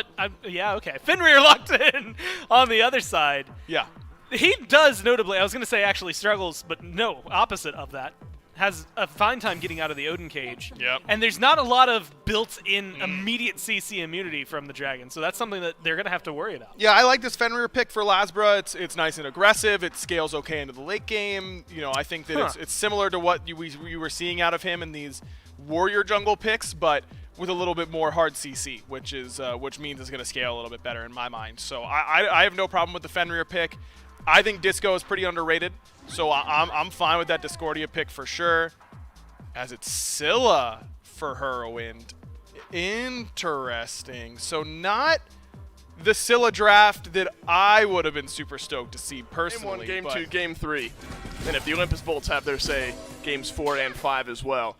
Jade Dragons playing with a little bit of leeway here, Miff. Of course, you want to close it out in 3, move on to the Smite World Championship quarterfinals and not worry about it. But they're going to mix things up. They're going to give Hurrywin the Scylla in the mid lane. Playmaking style, to be sure. Maybe a bit harder to execute on. Be careful here, Panda. my God. Cat. He is taking a lot. Awesome, Jake. Can you find the autos? Level 2 at a perfect time. And that'll disengage the Izanami. Yeah, Panda Cat just digs in his heels and says, if I could just get through a couple more minions, I live here. And he does. Levels up to 2 and immediately disengages. You know, I walked past the player booths between the games, and I heard Mike accurately predict every single one of the first phase bans from the Olympus Bolts. So I gotta think, even though this is a wildly different look at the Jade Dragons draft, that this is something that they're used to playing, something they're very capable of, and something they were hoping to be able to bring out here today. Really? Yep. That's actually very impressive. Although Kabama's the one, I mean, all the coaches do great work, but Kabama's the one you said that has like the Laminated 20-page, just each of them a different possibility. journalized entries, man. Yeah. So like he probably has this exact situation written down, and then the next iteration is this exact situation, but like one pick is different. Yep. So he's iterated through every possible pick and ban, I guess. Just like when you go take a test in college and you're allowed to fill out a note card, you just write everything on the put note card. C's. When all else fails, C is the correct answer more times than not. Barracuda, Myth, and I want to talk about him in this dual lane a little bit more because we've already seen a little scrapping early. This Medusa pick has seen some play. Might see first blood. If Bear has his way, Whoa! that's big from Polar Bear Mike. And Barracuda and Awesome Jake have got to make full use of that med. But these duo lanes are just tooth and nail, so close so many times to finding an early kill. Cat can either leap to escape or drop the silence. So Laz are going to struggle to find opportunities to use Brutalize throughout the early phases of this game. Could be that he decides to max Unchained first. Could be that he saves Brutalize for last and even goes towards the Seething Howl. Lasbro's here. He's on the left, and he has picked up Mike, and it is perfect timing. Polar Bear Mike goes down for first blood, and it's Barracuda who grabs it. Lasbro hits 5, immediately makes use of the Ragnarok. No beads, no chance for the Jade Dragon support. That's tough stuff. You think you're just able to farm up those camps for free, but no, Lasbro's hovering just nearby, and that's one dual lane. It feels like in the last couple of games, Barracuda has just not felt comfortable when left alone up against Panda Cat. Panda Cat was able to push that Heimdall lead a bit last game. Purple buff invaded, but looks like dropped down by Panda Cat, but he can't stick around to pick it up. Awesome Jake is just going to put some pressure in there. We've seen a lot of pressure around these buffs on the left side of the map so far this set here. Myth playing on that side of the map. So that means the macro farm, the macro game rather, going to go favoring the Jade Dragons. Rights and lefts now drop down. And Ven in some trouble. Then we'll use the apple for the CC immunity, just in case. A little damage onto Mike as well. So Mike, not slowed down by losing first blood, but neither are Haddix or Lasbro. They've made their way over to Final. Okay, there's Ragnarok on the Final. Beads get used. Cage down as well, and Sanford Soccer is on the chase. And Laz, he cannot participate any further. Final K can't either. It looks like one disengage aside, but Haddix goes back in. Sanford Soccer, bat out of hell. Swoop 1 used. 2 and 3 should be enough, but Haddix taking pretty aggressive pathing here. Can the Hercules get in range of Sanford Soccer? He will not try, and Final K will be a wall against a kill, but Haddix have to dash away to keep himself alive, and now Jake and Ven are here. PBM locks eyes with Jake and stops him from locking down Hurrywin. The disengage nearly good, but nice Riptide. It's a double Riptide, but it's just not there on the strife from Ven. That would have been wild if you're able to combine everything. No apple anyway, but the Olympus Bolts rallying around this right side. Blue buff gets invaded and dropped successfully by the Olympus Bolts. Is that the difference maker in all of that? The blue buff invade that ends up working for the Bolts, other than, I guess, beads used by Fino K and maybe some ults traded on either side. But Fino K was fine beforehand, and he'll be fine afterward. Has the Breastplate of Valor in the first slot, so additional mana to his name, meaning that the mana sustain of blue buff, not as important as it could be. Whoa, Mike, he's engaged on Ven here. He uses the apple yet again. CC immunity right on time. Awesome Jake will be the last separator. Seems like Mike has been just fine at jumping onto Ven, seeing if he can bait out that ultimate. Ven has not had it now for what could be a couple skirmishes if one ends up breaking out here on the left side of the map. Discordia is such an interesting pick, Myth, where it feels like there's a few players in the league when you just, I don't know, you get to this point in the set, you haven't quite gotten it going, Discordia comes out and then reminds us all why it's so good. That is disgusting from the Olympus Bolts. It's a double jump in from Laz. Strife is there from Ven. And now the Discordia able to assist in the kill. Man, the damage from Unchained was ridiculous. Doug, can we get a look at Lasbro's level order? I think he is maxing out that first ability. Might do it again, jumps in, Hurrywin Sentinels away. No. It's the Seething Howl. It is the Seething Howl. It's just the additional power. Yeah, just a lot of damage from Lasbro wherever it's coming from. Well, we know where it's coming from. The others are just going to be locked in until the walls end up getting broken. As things have slowed down here about 13 minutes in, it's been a maintained gold lead for the Olympus Bolts. Both of the kind of medium-neutral objectives stand strong right now. Pyromancer on one side, Gold Fury on the other, but Lasbro's going to pull the former. Polar Bear Mike in range, so is Fine OK. A quicker grouping, though, from the Olympus Bolts is going to put more immediate damage down onto the objective, but it is dropped. As Hurrywin drops I'm a Monster onto Awesome Jake, but it has not done enough damage. Venenu deletes him in the back, and the grouping of the Bolts inside the cage pays off. Sanford Soccer goes down second, and the Olympus Bolts, they get 2 more. Looked like Ven may have bounced the golden apple straight to Hurrywin's dome. Yeah, it was a double tap, just insta-kill onto the Scylla, who Hurrywin, to his credit, was able to drop the majority of his damage before he fell down, but it was all into Jake, and Jake doesn't care. The Jade Dragons, I think, have to show up to defend this. Yeah. We're getting to the point where the Primal Fury passive is going to be massive for the Olympus Bolts if they're able to take it. They'd walk straight over to the Fire Giant, and the Jade Dragons seem to agree. They've shown up. They're in numbers, and Jake's alone just for a moment. Only Ven has really felt damage checked in the last couple of minutes, so both teams, except for also maybe Panda Cat, will be learning just about as much damage as these two teams can do at the moment. Primal Fury is down to half. Blinks exchanged. Polar Bear Mike pulled back, but Polar Bear Mike back into the grasp of the Ragnarok. He wasn't in it in the first place. The apple no good, but the Brutalize is, and Mike goes down to Lasper first and foremost as the cage is out from Final K, and the Riptide is good from Awesome Jake to keep him where he is. Beads get used. I'm a Monster is there as well, but no kills for the Dragons. Yeah, Hurrywin doesn't deal damage to Haddix. We got a good check at it. He landed that I'm a Monster, and it was immediately completely healed back up. PBM tried to use his blink to avoid the Ragnarok. Lasbra able to pick him back up as well, and the Jade Dragons didn't really get an opportunity to take that fight. It was just the Olympus Bolts with great positioning, great zone. Haddix essentially locking down both Hurrywind and Panda Cat, removing the carries of the Jade Dragons from the equation. That's pretty easy stuff for the Olympus Bolts. Hurrywind needs some more items. That's all I can say. Because as of now, this build, it's not doing enough to peel with damage. You're going to need the help of your teammates, and your teammates aren't playing a defensive style. Final K is playing an initiator. PBM's playing an aggressive diver. So it really is just up to Panda Cat and Hurrywin to finish off the front line of the Olympus Bolts on their own. I was going to say, I mean, the only monsters we've seen have been either onto Jake or onto Haddix. We haven't seen much from the mid laner of the Jade Dragons onto any of the squishies of the Olympus Bolts. Fire Giant started but reset. It's a jump in now from Lasma around the Fire Giant. Mike brought back, and Barracuda thanking him for it. Phantom gets used, and that'll mitigate Final K's cage. Sam for Soccer has to swoop out of this fight, and the Jade Dragons want nothing more to do with it. Okay, I said earlier that Hurrywin doesn't deal damage for the Jade Dragons. Yeah, nobody does. The entirety of Sam for Soccer's kit lands into Barracuda. Take a peek at his HP bar.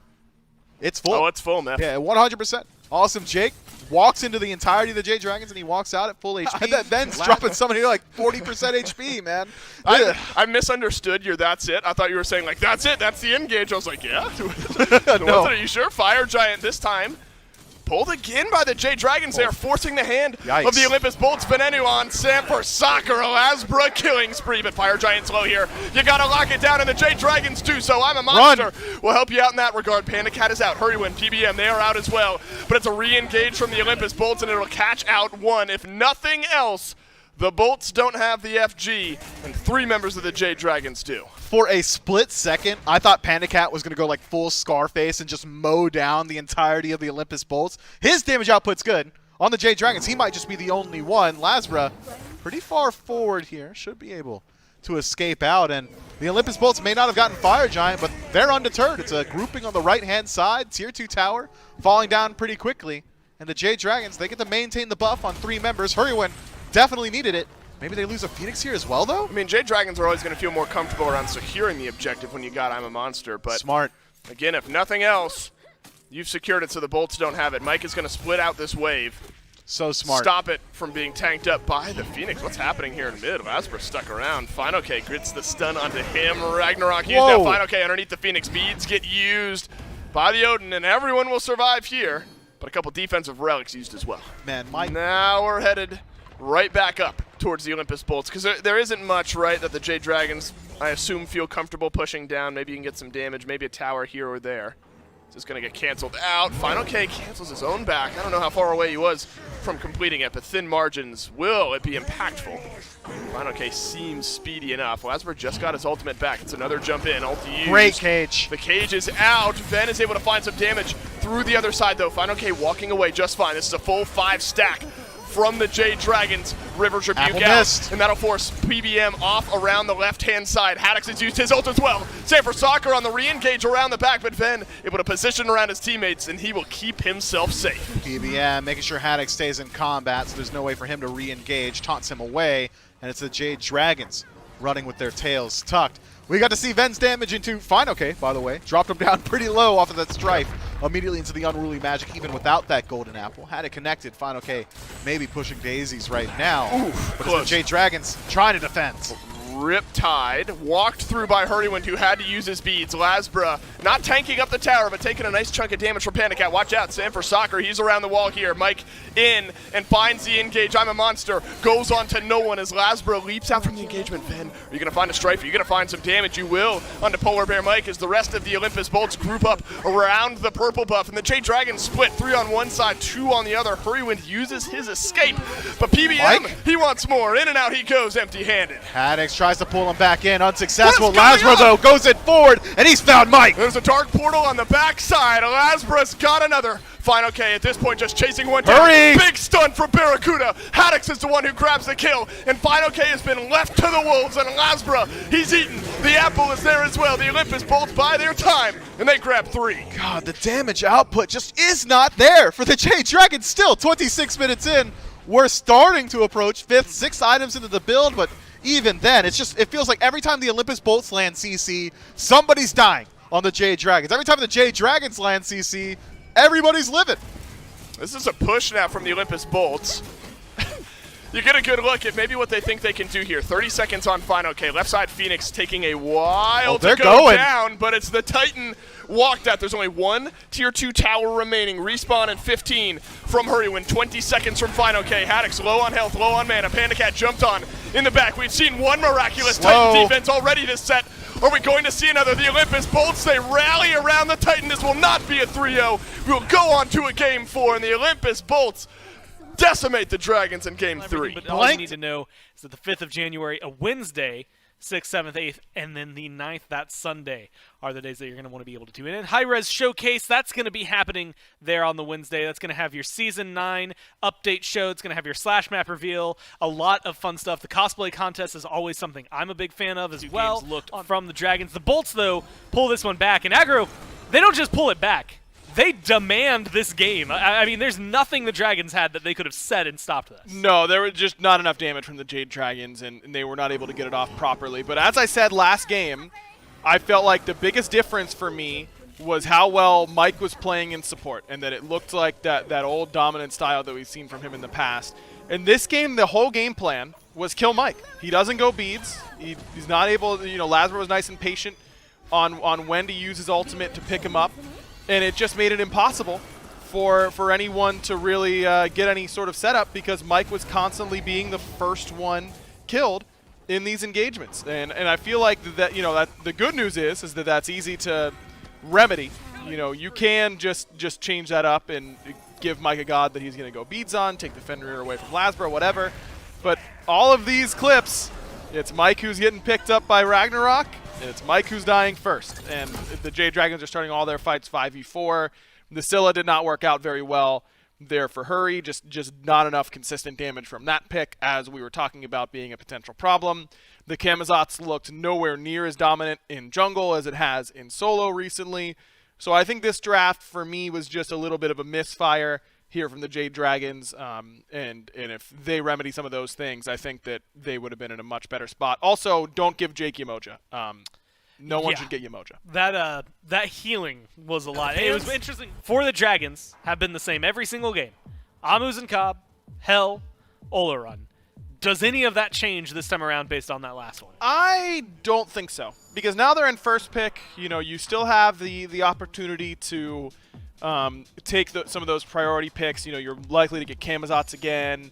You can get something like a Zeus potentially if they don't decide to take it away from you. And with the Bolts opening with a Yamoja ban, I think that that's pretty impactful for how they're likely to end up playing it. So the Jade Dragons actually ban up Odin.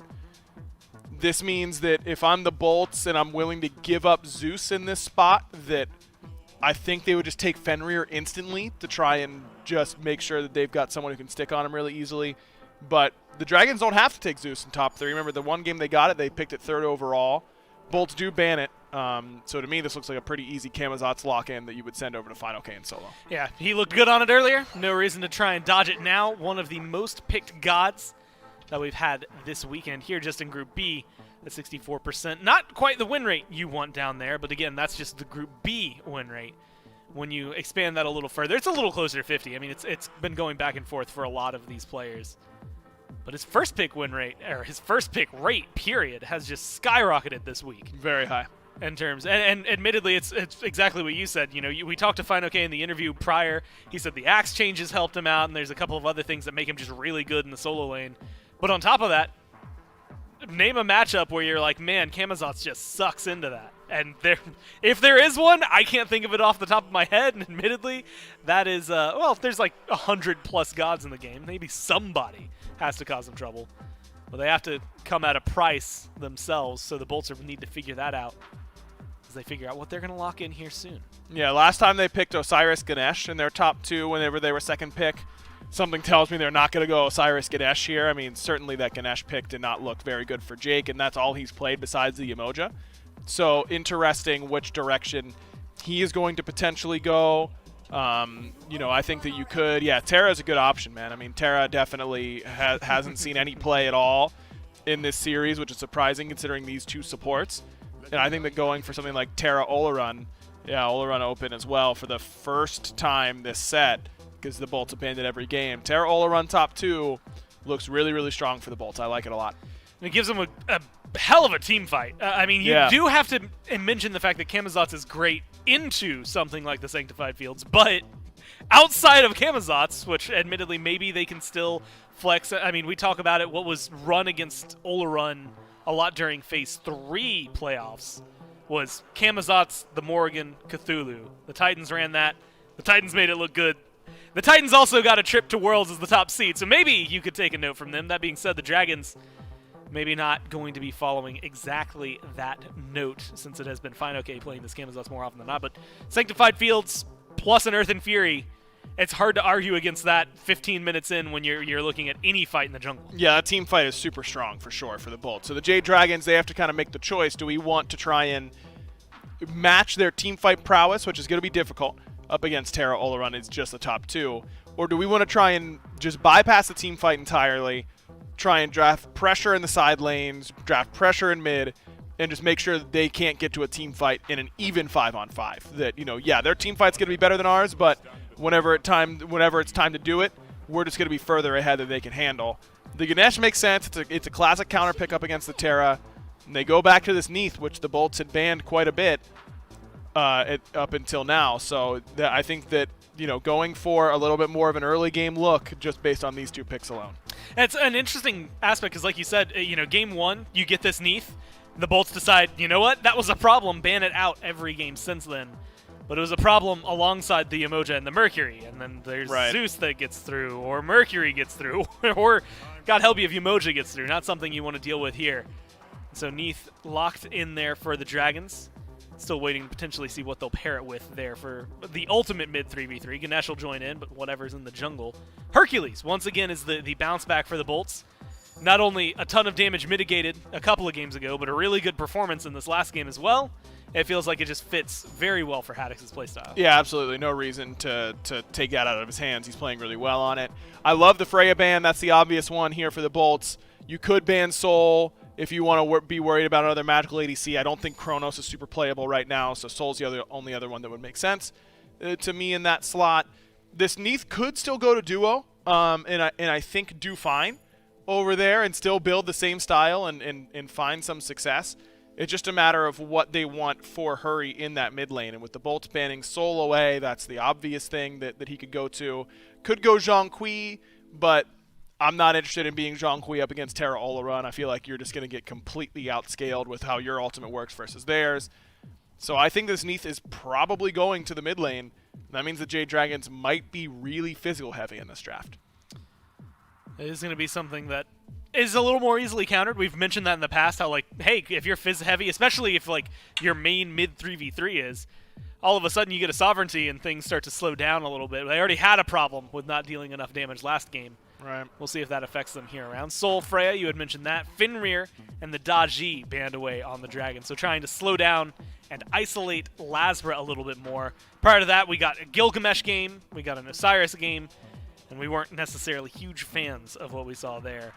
We'll see if he sticks to the Assassins here. I mean, if you're looking at this team fight-wise, they're already pretty solid. What else can slot in pretty well for what the Bolts have? I think I just go, yep, Chiron. That's darn, I wish you would ask the question faster. Yeah, I needed to get it out there. I'm sorry. I know, man. No, you know, I just think that Ven on this god looks so good You love the cleanse to get through the Ganesh cage really easily without taking the slow. You'll still take the damage in Prot Shred, but you won't be CC'd at all.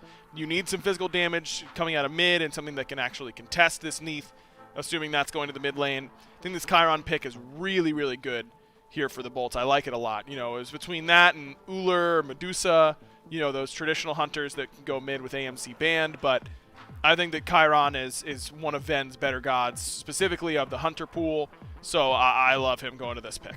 I mean, you go back to, what was it, the beginning of Phase 2, when Chiron really jumped up in the meta and was being played by every hunter. The Bolts were the only team that were locking it in, and Barra barely touched it. It almost always went to Vin just to make sure it was comfortable. It feels like it's going to be good here. Erlang Shin, he's been a pretty big target ban for the last few days. And he gets picked up. Whoa. And now the Dragons are either going to show Vin how to do it, or have Vin show them the reason why it didn't work again, because they lock in a Thoth, and that is, admitted again, very low on the list of things I expected. It is, but I like it here because it means that you can hit this Ola run from outside Sanctified Field range. That, his ultimate's never going to make him better against you pretty much unless you're dashing in. So I think that makes sense. The Erlang pick is very risky to me because I think it does not deal with Ola run super well until it does. Like, if you're ahead on Erlang, you can just beads the Sanctified Field and insta-kill the Ola run, but if you ever fall behind on Erlang Chen against this type of draft that puts a lot of pressure on your Purification beads now with this Hunbats lock-in, I think it's going to be very difficult for Sam to stay relevant. And we're going to go back to it here. Hurrywin playing the Thoth in the mid lane. Yeah, and Aggro brought up a decent point of you're probably never going to be inside the Sanctified Fields, but it is worth noting for Thoth that time dilation affects projectiles as well. So the projectile speed of his damage is probably going to be avoidable for Barracuda throughout the majority of this game. Hurrywin. The longest execute is a slowed down final God. judgment. Beat! Oh my God! Not an expected pin is there from Lasbra. Can you get the return kill? You got it. Wait, what? Barracuda's found one on left. Lasbra survives in mid. And the Olympus Bolts off to an incredible start here. Lasbra jumping on in. Barracuda grabs the kill on left, and it is Hurrywin who dies at level 1. Is that allowed? Already died. All right. Oh, nice. And this is what we got over in the duo lane. It looks pretty simple. The walls just forced Panda Cat into an awkward spot, and he had to trade against it. Maybe his backflip was down, or he had leveled Unravel? I'm not quite sure, because I didn't see the backflip before that point. Haddock's now surrounded. Could be in some trouble here. Sam for Soccer jumped on as Lasbra's in. Yet again, that's already the knockback. Oh, that's everything no. Sam for Soccer's got. But Okay. Lasbra's got a little bit more in the tank. Final K does as well. The return kill is in. Yikes. We are still fighting over in the duo lane. This is relentless. The Olympus Bolts in a set where the team that has won the early game has won the game. Yeesh. The Olympus Bolts are bringing it in game 4. They really are. Just aggression across the board. I don't know what happened between games 2 and 3 and now 3 to 4, but the Olympus Bolts have completely shifted their style. It's a different style of draft and play style as well. Not there. Haddock's survivability certainly is there. Already has the Blackthorn meditation available, as is his ultimate. But it does seem like it's going to be the similar style of play from this Neath. Mannequin Scepter in that first slot, immediately going down the Transcendence tree. That's going to be a Mannequin's Hidden Blade eventually, assuming that the Jade Dragons get to that point. But the Olympus Bolts, I'm sure, would love to end the game before that happens. Yeah, I hope we're getting to that point. It's a bad look for the Jade Dragons, even to get into upgrade threshold on the starter items. It's a Greater Scorpion grouped around. Sam for Soccer wants more, though. Double taunt, double knockup. It's all hitting now for Sam for Soccer out of the jungle. The follow-up onto Laz is an immediate ultimate dropped. World Weaver over from the duo lane. Hit awesome Jake. And Lasbra's gotten his kill in the meantime.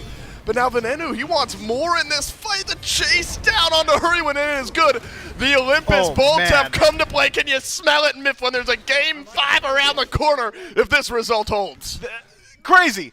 First off, the World Weaver went on to Haddock, so I'm raising hell. That just can't be correct in that scenario. Final K gets clipped by the Fear No Evil, was not able to utilize those beads to escape that situation. Gets immediately shut down, doesn't even get the opportunity to channel his ultimate. Now the Olympus Bolts, they are far and away ahead. They're stripping away the jungle. They're controlling the neutral farm as well. Red buff. Talk about Lasbra and his options. Mid lane has got to be one of the better ones.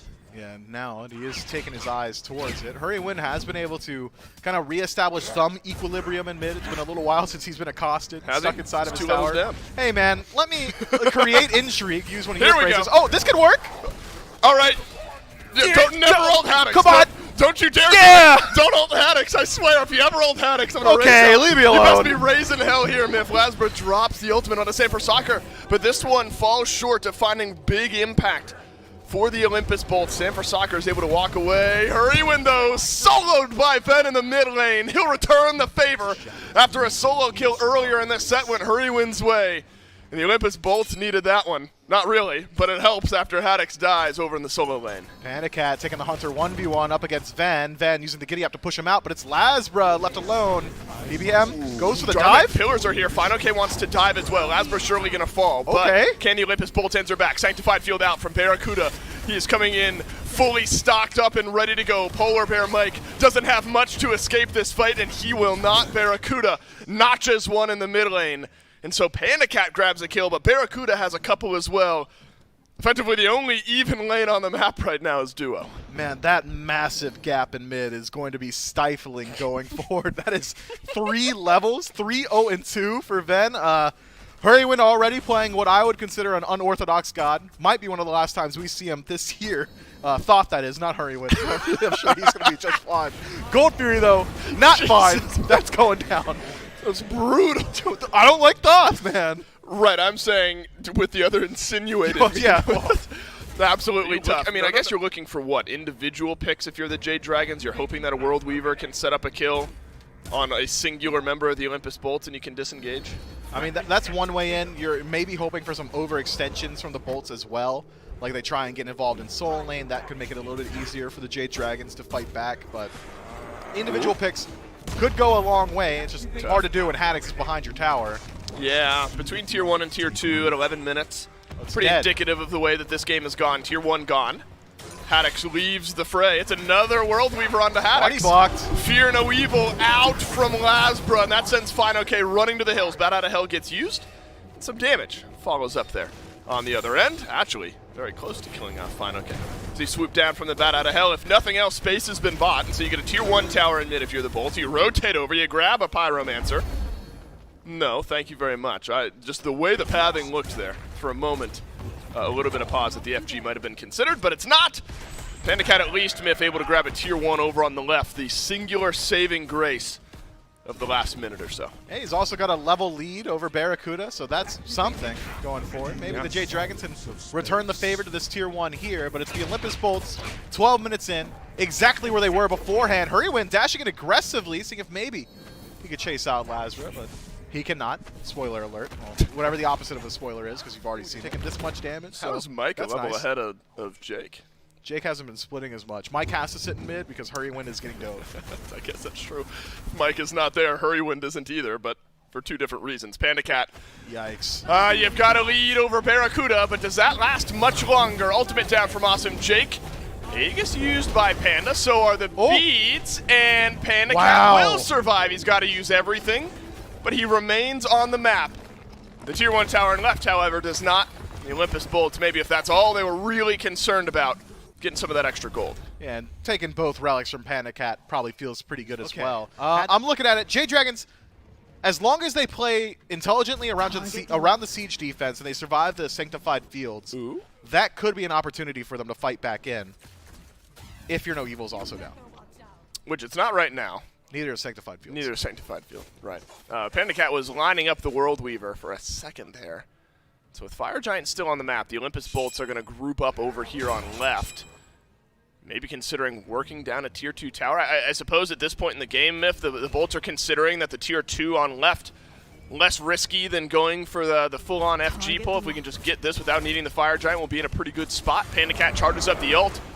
We'll use the backflip to get out of the fray. Fear No Evil down. Pandacat used the World Weaver and then immediately shotgunned onto Lasbro, who's able to walk away from the fight nonetheless. 3 ultimates down from the Jade Dragon. Haddix. Fear no evil down for the Olympus Bolt, but here's Sanctified Field. We're going to chase back in. Final K will not survive, and Barracuda, he's on his killing spree. Hurrywin still doesn't have his beads available. Going to be 2 minutes of those come back up. We'll see if the Olympus Bolts decide to stick around and keep up that chase. They will not. Instead, reset. They've already taken down the Tier 2 tower and Final K at very little cost to themselves. Just a couple of relics off of Haddix and Lasbro ultimates. You're not wrong, though. Look, you got to simplify it. Yeah. You're right. Make it easy. They're so far ahead, it just doesn't matter. You also have a Frenzy. There was a Jade Dragon's ping on the FG, so this is known, or likely assumed by the Jade Dragons that this would be happening. Mike has to. And it is going quickly. Polar Bear Mike doesn't have Dharmic Pillars yet. Might come down right on the back end of the Fire Giant. The Olympus Bolts take the FG. Mike has used the Dharmic Pillars as well. Haddix could be a sacrifice here on the back end of the fight, and the Olympus Bolts are going to let their solo laner fall to the wayside as they will get out with the Fire Giant on everyone but Haddix. Just drop in the middle of the Jade Dragon's Phoenix. Haddix has been incredibly tanky, and that has not changed in the last 3 or so minutes despite him falling down. I think the Olympus Bolts are very much right to group up here. Yeah, why not? Haddix is going to take a little bit of poke damage, though, from Hurrywin, who's positioned himself behind the wall. Fear no evil out from Lasbro. Taunt through from Sanford Soccer, but no good.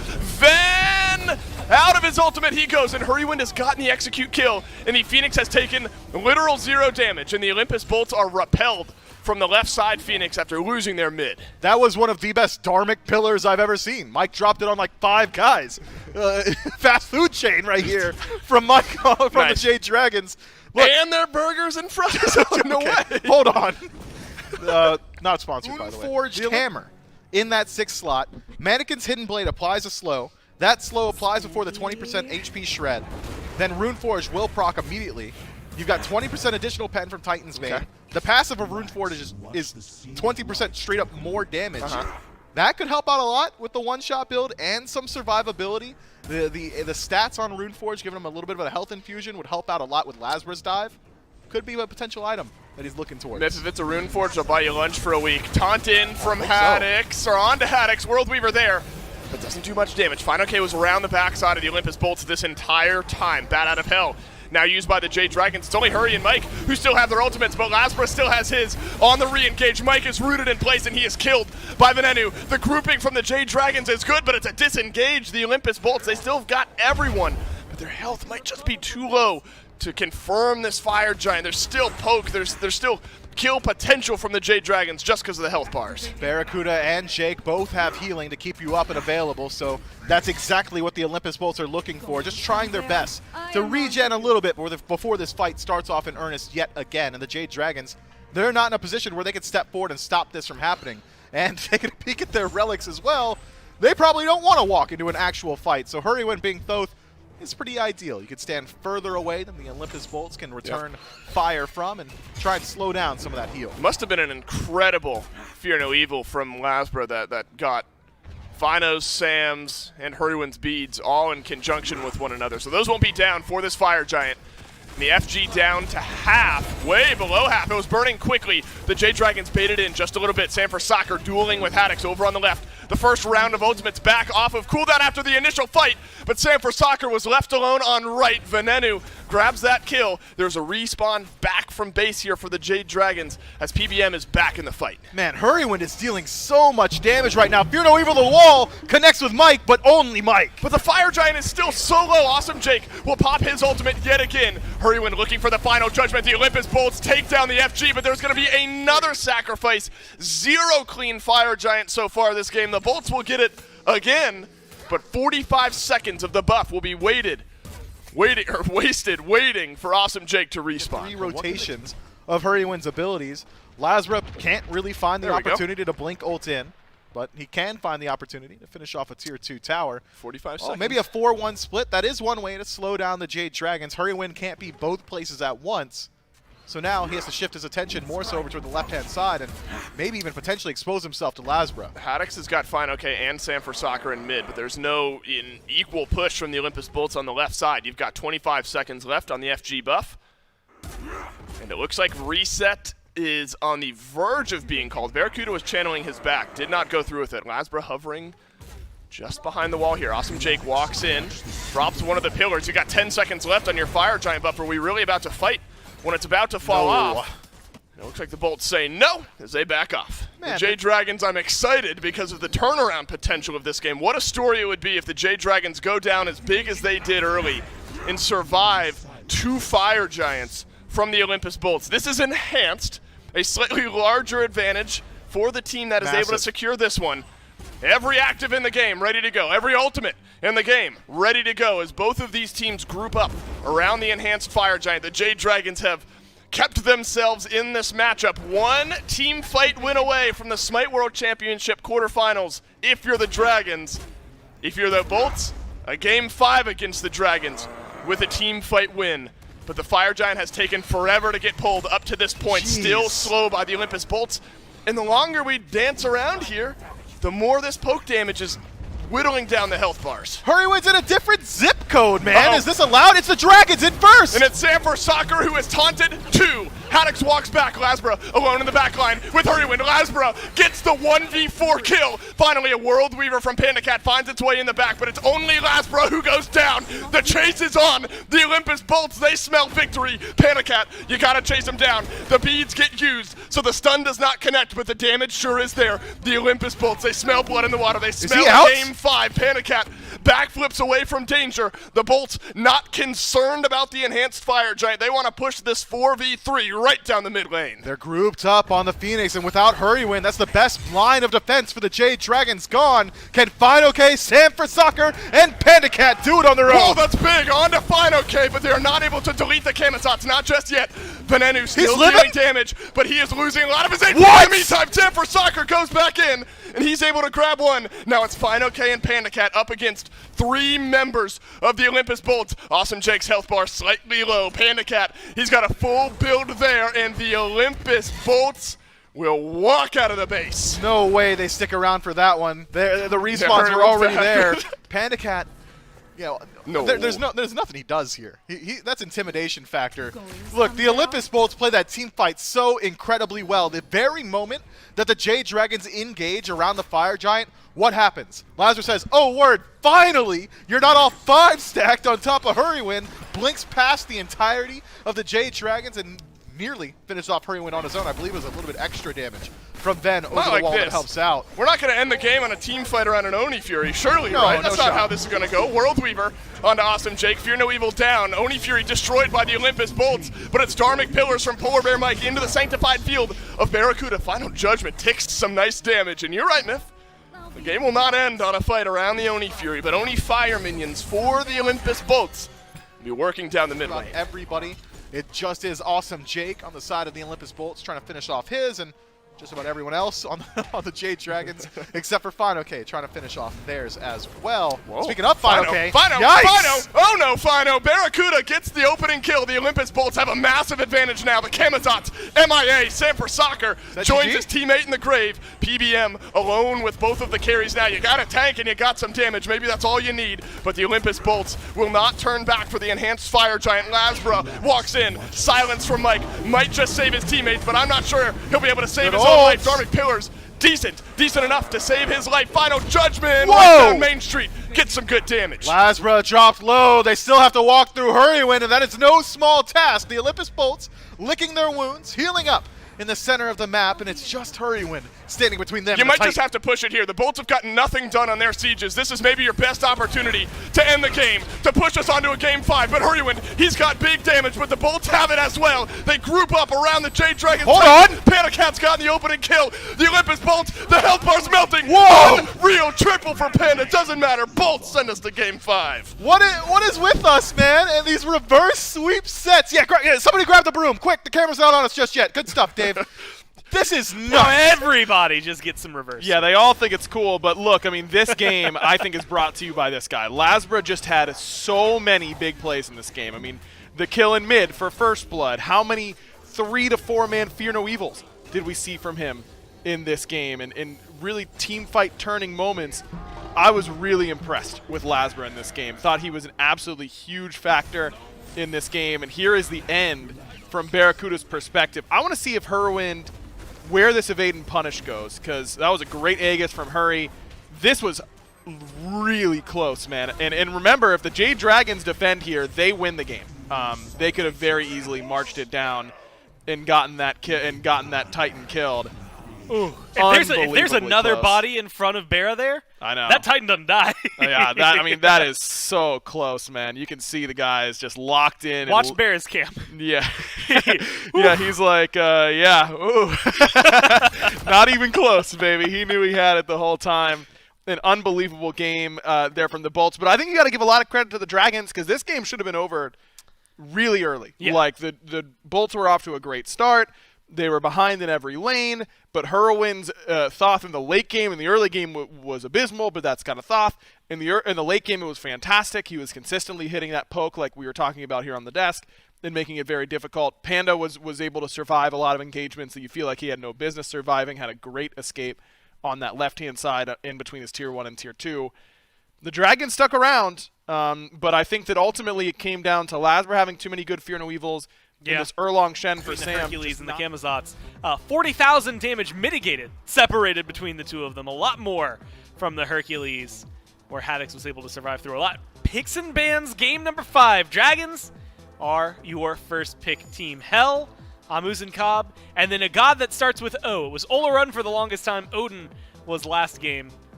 We'll see how they try to change things up. Umoja Mercury, Zeus were the bans for the Bolts last time around. So far, at least the top 2 of those are still the same. Yeah, I think I'm fine with another AMC ban here for the Jade Dragons. Olarun instead, which is interesting. I still think that maybe I'd consider banning AMC, though your first pick now, and Hurry's looked good on that god. Yeah. I don't see why you couldn't first pick it. Force them to take something like Freya in order to deny it from you, but you could always get Soul on the back end. So you're guaranteed to get a Magical Hunter that is good, even with the Olarun ban. I don't mind this adjustment whatsoever. And the Bolts may be trying to tempt them by leaving Mercury open, but decide not to. So, yeah, I think if I'm the Jade Dragons, the Camazotz has looked good, but not unbeatable. These last few games, the Bolts did have an opportunity to take the Camazotz first pick in Game 2 of this set and chose not to. And I like this call. AMC first pick here. It is not often we get into a meta where AMC first pick is viable, let alone something that could win a game. Well, AMC is only either first pickable or unplayable. Yeah. Those are the only two. Those are AMC's 2 states, and we are in the latter. Well, good Or news for the former. Dragons. The former. Yeah, the former. He's first pickable, and he's doing pretty well so far. We saw what the Bolts were able to do with him just yesterday. Now it'll be potentially Hurwin, although Panda Cat does love this pick as well. So depending on how the draft shakes out, they can always flex around something like that. Camazotz and Terra, which treated Jake pretty well last time around. And notably, when I think of the Leviathans right now are a good example of it. Whenever Emoja's gone, Terra is a good way to go to. Camazotz, Terra, who cares about that? They played it last game. Let's instead talk about this Mulan, because it's something the Dragons love. And it's, again, one of the only teams, if not the only team, that really plays it. We were talking earlier, does Camazotz lose any lane matchups? He might lose this one. Mulan has enough damage and sustain that I could see Mulan winning this lane matchup. I'm not a solo lane expert by any means, but how quickly they locked it and all that kind of stuff. And if you aren't coming in with a game plan for what am I playing against Kama in lane, then you're not doing your job very well. So I have to imagine that the Jade Dragons like this matchup. I like the Fenrir pick right away. Make sure that Lasber gets an impact god that can really shut down this AMC. Of course, Stinger's going to be a problem for him, but Stinger's a problem for everyone. So you're just going to have to take that L whenever it comes across. So I like this Fenrir pick quite a bit for him. And then the Freya ban makes a ton of sense. And like you said, this very easily could be AMC duo that Panda Cat does really like this pickup. But I love the Terra selection here from Jake, and I think that makes AMC a little bit less attractive there in that duo lane, because that lane is long and it's very easy to just get rooted by the Terra and die for it. We did see it was Freya Soul last time around with the Olarun already off the chopping block, so that'll be potentially another way to isolate some of the Bolts, force Panda Cat into something different. We'll see what he ends up playing. I mean, Heimdall, Danzaburo, things that he really likes playing. Of course, a lot of fallbacks, although not necessarily as popular over the last week of play as we've seen in the past. Discordia was the ban from the Dragons. The Bolts end up going for none of the magical ones that I had anticipated. Go for the Neath. And then Medusa will be taken out of the game as well. So a lot of hunters that have disappeared and a couple of mid shots over there towards Vin. But he played the Chiron last time. Yeah. Granted, they don't have a magical carry here for specifically Bara, but Soul Chiron is not an uncommon duo for the Bolts. Yeah, you could just go Soul here if you're the Bolts and give that over the Bara, and I don't think the Jade Dragons are going to take Chiron away from you, so you still end up getting both of those and feeling pretty good about it. Hachi's the other one that you expect to see whenever a lot of Hunters are taken off the board. They're giving Ven that final pick. Ven has played a lot of mages. Chiron was his only Hunter pick of the set. Otherwise, it's been Merlin, Thoth, and Discordia. So maybe we see him go back to that traditional mage tap. Everything so far. No, I'm pointing at you, Dave. Not at all.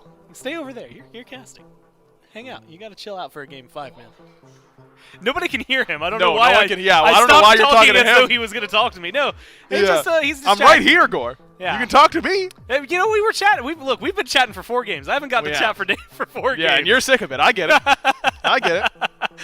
Well, hey, Hachiman is pretty standard overall. Same thing for Fenrir, Terra, and Camazotz. All of this has been pretty much par for the course for the Bolts.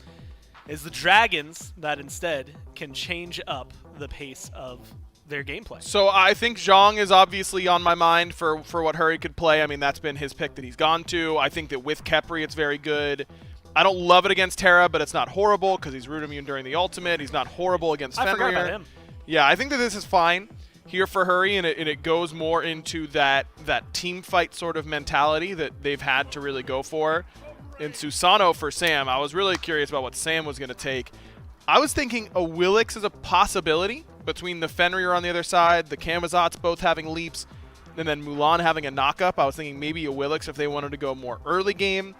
But this draft is interesting because typically in Smite, it's easiest to generate mid pressure and then spread that pressure throughout the map because you can easily get to all the buffs.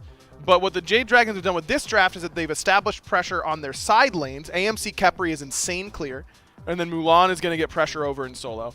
They're not going to have pressure in mid most likely because Zhang isn't very good early game at clearing the wave or fighting. Susano kind of the same way. So they're trying to transition their pressure from side lanes into the mid lane, and that isn't always as simple to do. Yeah. Well, I will say the Khepri, because it stands out to me the most. Notably, I'd mentioned how it was like such a big deal during the Phase 3 playoffs. Yeah. One of the most banned gods that we had during that event, but still won virtually all of his games. Only lost 1 during that weekend, so it was very important for them. Feels like it should be a good pickup here for the Dragons. You just made a face at this TMI. You do not like it. Still make it there. But you'd love to just get it done right here and right now. And in a moment with that level of pressure, Mifflin, the Jade Dragons go to Mulan, Susano, Zhang Kui, and AMC. I leave out Khepri because maybe the most standard out of the whole team comp. It is a very Jade Dragons composition, isn't it? With their back against the wall, they decide pressure, and maybe a little bit of team fight with a Zhang Kui going a little bit forward into the game. I'm expecting a highly contentious early game, especially considering Lazra back on that Fenrir will likely want to try and throw his weight around while Sanford Soccer is still working on his scaling. Soul Lane all of a sudden has got a fair deal of kill potential, I'd say, since Final K is playing the premier lane bully. But taking a peek at the relic selection for the Jade Dragons. Are we worried about Ragnarok, you think, Miff? I think so. A little monotonous. 5 beads. Yeah, all 5 of the Jade Dragons got beads. Because think about what turned this set around, right? It was Lasbra on Fenrir, ulting PBM, who didn't have beads on the Circuit that game, on cooldown every single time. And so you can burn the beads and still get Ragnaroked, but you'd at least like to have the beads on the first attempt, right? And so the Jade Dragons will not diversify their relic choices, but will unify the risk as Awesome Jake pulled in here with PBM. There are some body blocks maybe around the corner. A jump over the wall from Lasbra. Brutalize. Yes, please. Olympus Bolts first blood on the cringe gank from the cringe gank king himself. Lasbra makes his way to duo lane at level 2. What a blast from the past, man. Only Lasbra. It hasn't happened in a while. With everything on the line in a game 5 says, you know where I should be at level 2? Probably the duo lane, and he was right. He nets first blood for Barracuda, who has been playing phenomenally today and now has a massive gold advantage going forward. But this could be a double-edged sword. If Panicat's able to clear wave before PBM gets back, well, that's a lot of farm for AMC. Is it a single-edged sword now that you've lost your beat for the bolts? I think it's just a dub for the Bolts at this point. No, right. I mean, I appreciate you throwing a life raft to the Jade Dragons. They're Like, doing that a maybe lot. there's a world where Panda Cat gets a level lead or something here. No, now he's also lost his beat. Get some decent damage online with whatever the artifact item you're purchasing is. Are your eyes just later on in the game here, just Jean-Qui, you wanna build up enough at this point where you're not super concerned with the game as it stands? What you want to be able to do is W key in a few minutes, 10 minutes time maybe.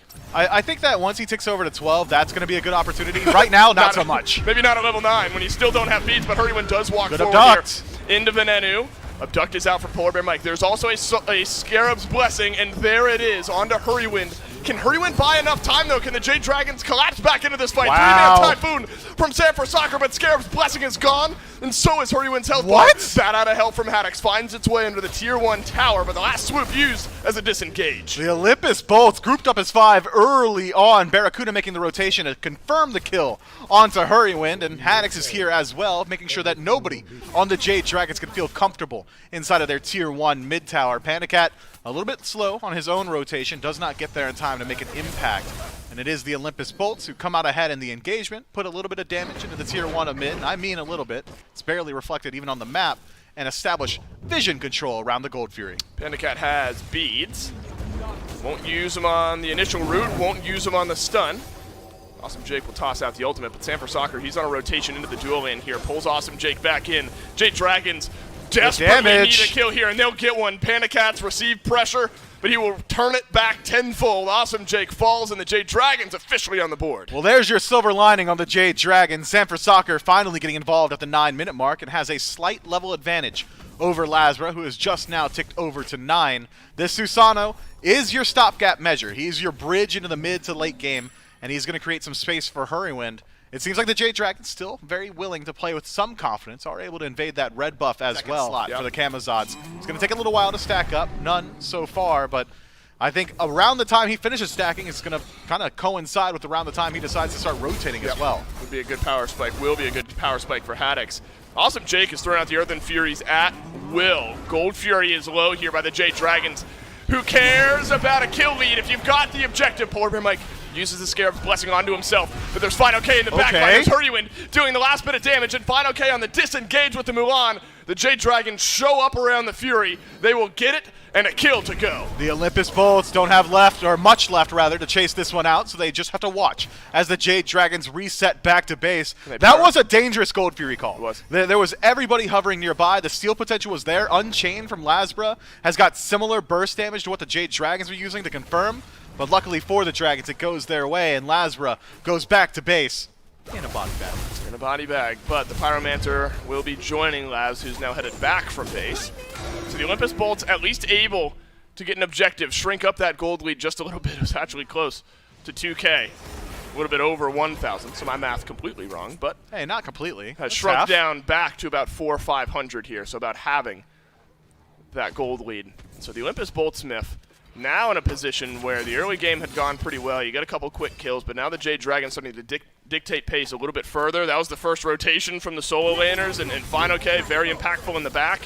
Can a Tier 1 tower get taken down 12 minutes in? Final K would sure like to think so. Haddix a bit low here, but no further push from Fino and PBM, sensing maybe a rotation out from the Bolts. That tower's been dropped low enough now that you might as well qualify it as down. Final K, once left alone with Haddix, should be able to finish it off, but he's not left alone. He's surrounded. Final K's got his ultimate. Be able to cancel it out, but he's brought right back into the awaiting arms of the Olympus Bolts. Final K does not have his beads, and the burst damage takes too long to fly in. They have not killed off Final K, not just yet. The stun is there on the back end. Double knockup from Sanford Soccer with the Typhoon.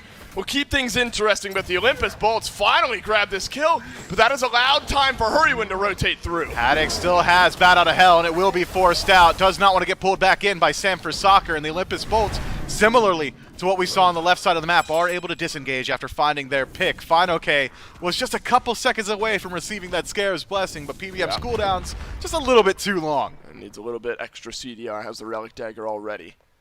Follow with PBM's build C. What he elects is the proper route as the rest of the game unfolds. Both supports going Thebes early, no surprise there. Similar ideas in the Hunter builds here as well. Both Crusher, both Aussie. Looks like both Wind Demon after that. Still a 1-level lead, though, for Panda Cat over there in the duo lane. Nothing that will really worry Barracuda, who's got a couple of kills. But come rotation time, could be an impactful lead.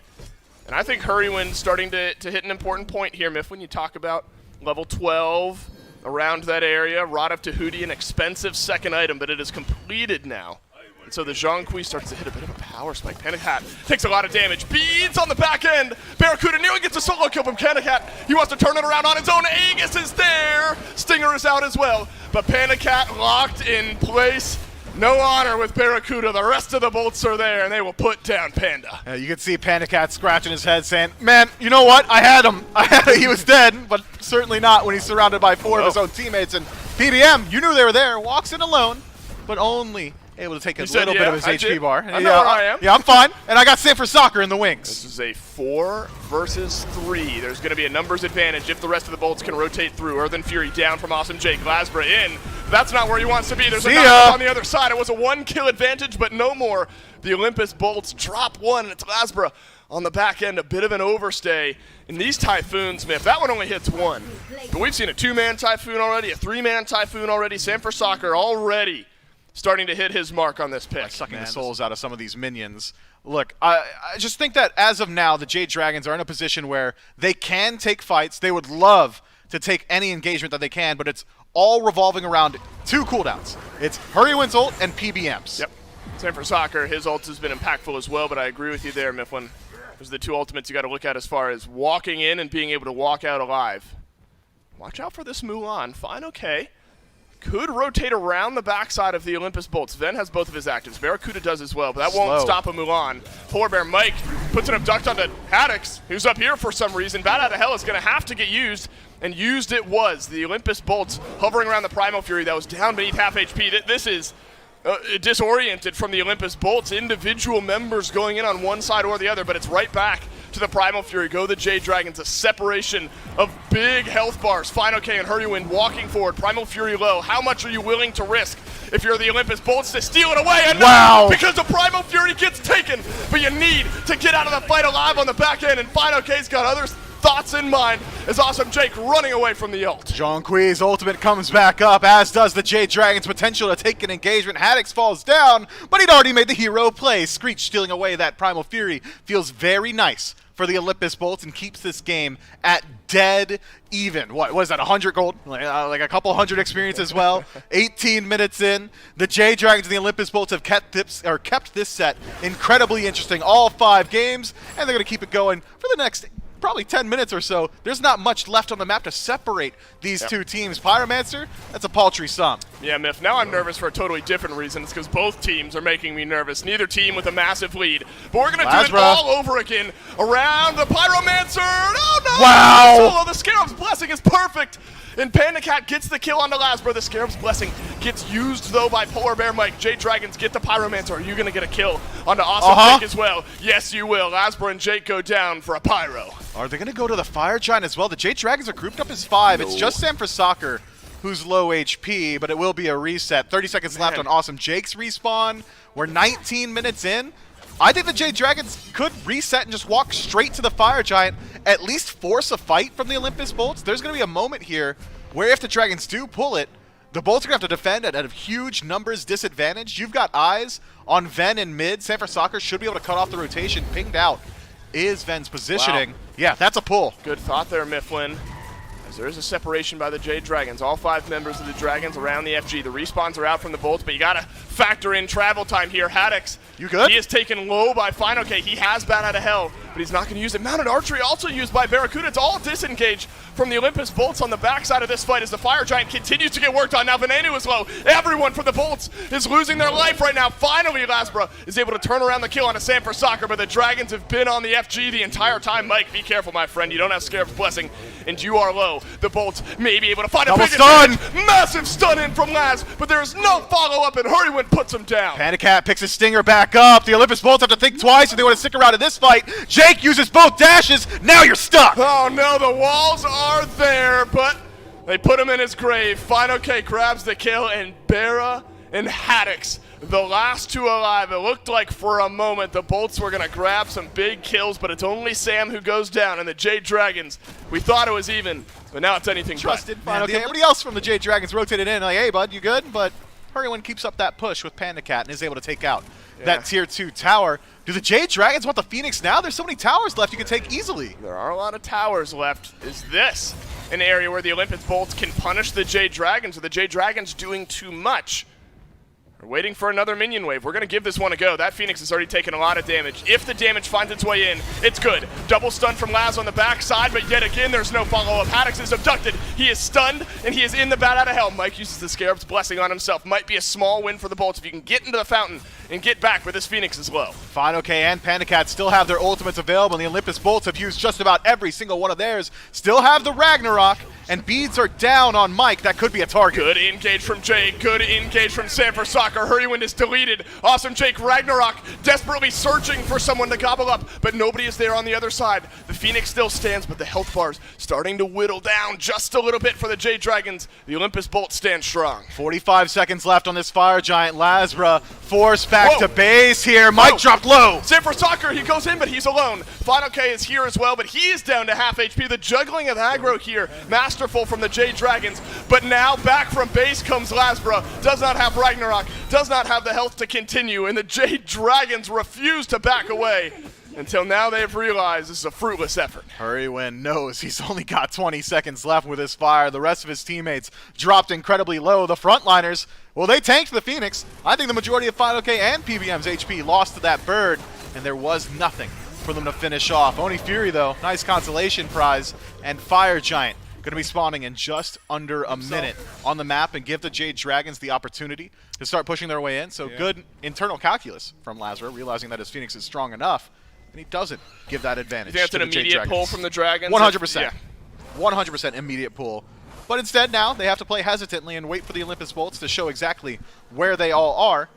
Now, the Jade Dragons in a very good position. All their relics still available. All their ultimates up as well. They pull the fire. And Sanford Soccer's got the bubble as well. It's going to be so hard to get one of these targets locked down. Lasbro jumps into the back line, but a rare miss on the stun from the Fenrir. But some good damage numbers out. But Awesome Jake has been so quick to throw down these Earthen Furies. And the Jade Dragons will just wait for it to time out and back off. One big ultimate down. Stinger's gone from Panda Cat as well, but Earthen Fury, such an important ultimate for the Bolts, is gone missing. Massive team fight tool loss. Now, you're already lacking damage because of Lazarus' build. You've lost some burst now from Earthen Fury going down as well, but doesn't look like it. Hurry's hurt. Whoa, Sam's got a double pull here. Venanu loses half of his health bar with just a slight engagement from Sam. That's enough to just make Ven think twice. All right, guys, we're a little bit too far forward. Let's go back to the other side of the Fire Giant pit for the time being and try to reset this game. 27 minutes into the game, 3 minutes away from the enhanced Fire Giant. Jade Dragons behind early, but have roared back in commanding position. 3K ahead of the Olympus Bolts here in a winner-take-all Game 5 Smite World Championship quarterfinals on the line.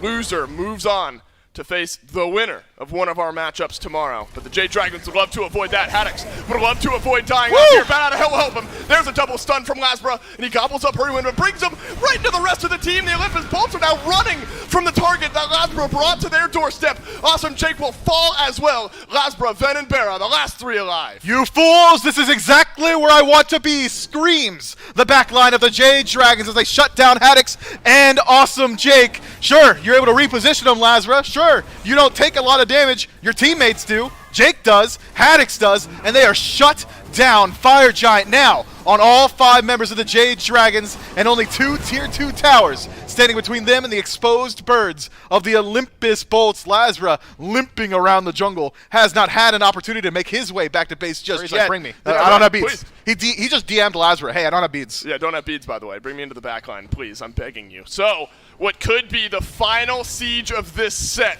Will it be a reverse sweep hope still alive for the Olympus Bolts, or the Jade Dragons flip the script around in a Game 5?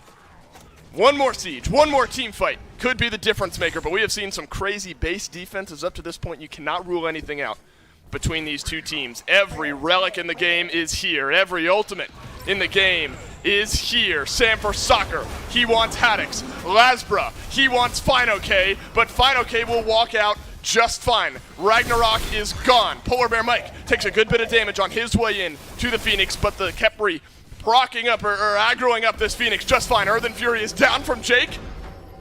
Yep. And the Dragons just leave. Yeah, okay, boys, reset. Earthen Fury's on us. Let's just go ahead, give it a bare second as Lazara's ultimate is down as well. And now the Jade Dragons re-sustain with Fire Giant. They walk back in. Luckily for the Olympus Bolts, this might be the most resilient Phoenix ever. Sam is back in. Bat out of hell. Not used to escape, but used to find the backline this time from Haddix. But look at Final K is just controlling Barracuda on the end of this fight. The Phoenix finally falls, and the Jade Dragons push no further. They can start to work their way towards the center of the map. Hurrywin drops his ultimate as a deterrent tool there. Says, hey, don't keep chasing me. I'm actually a little bit squishier than I'd like. I don't want to take the fight. But in doing so, loses out on one of the best team fight abilities of the Jade Dragons. So after stripping away that left side Phoenix, they don't take away any of the Olympus Bolt's lives and instead are forced to reset.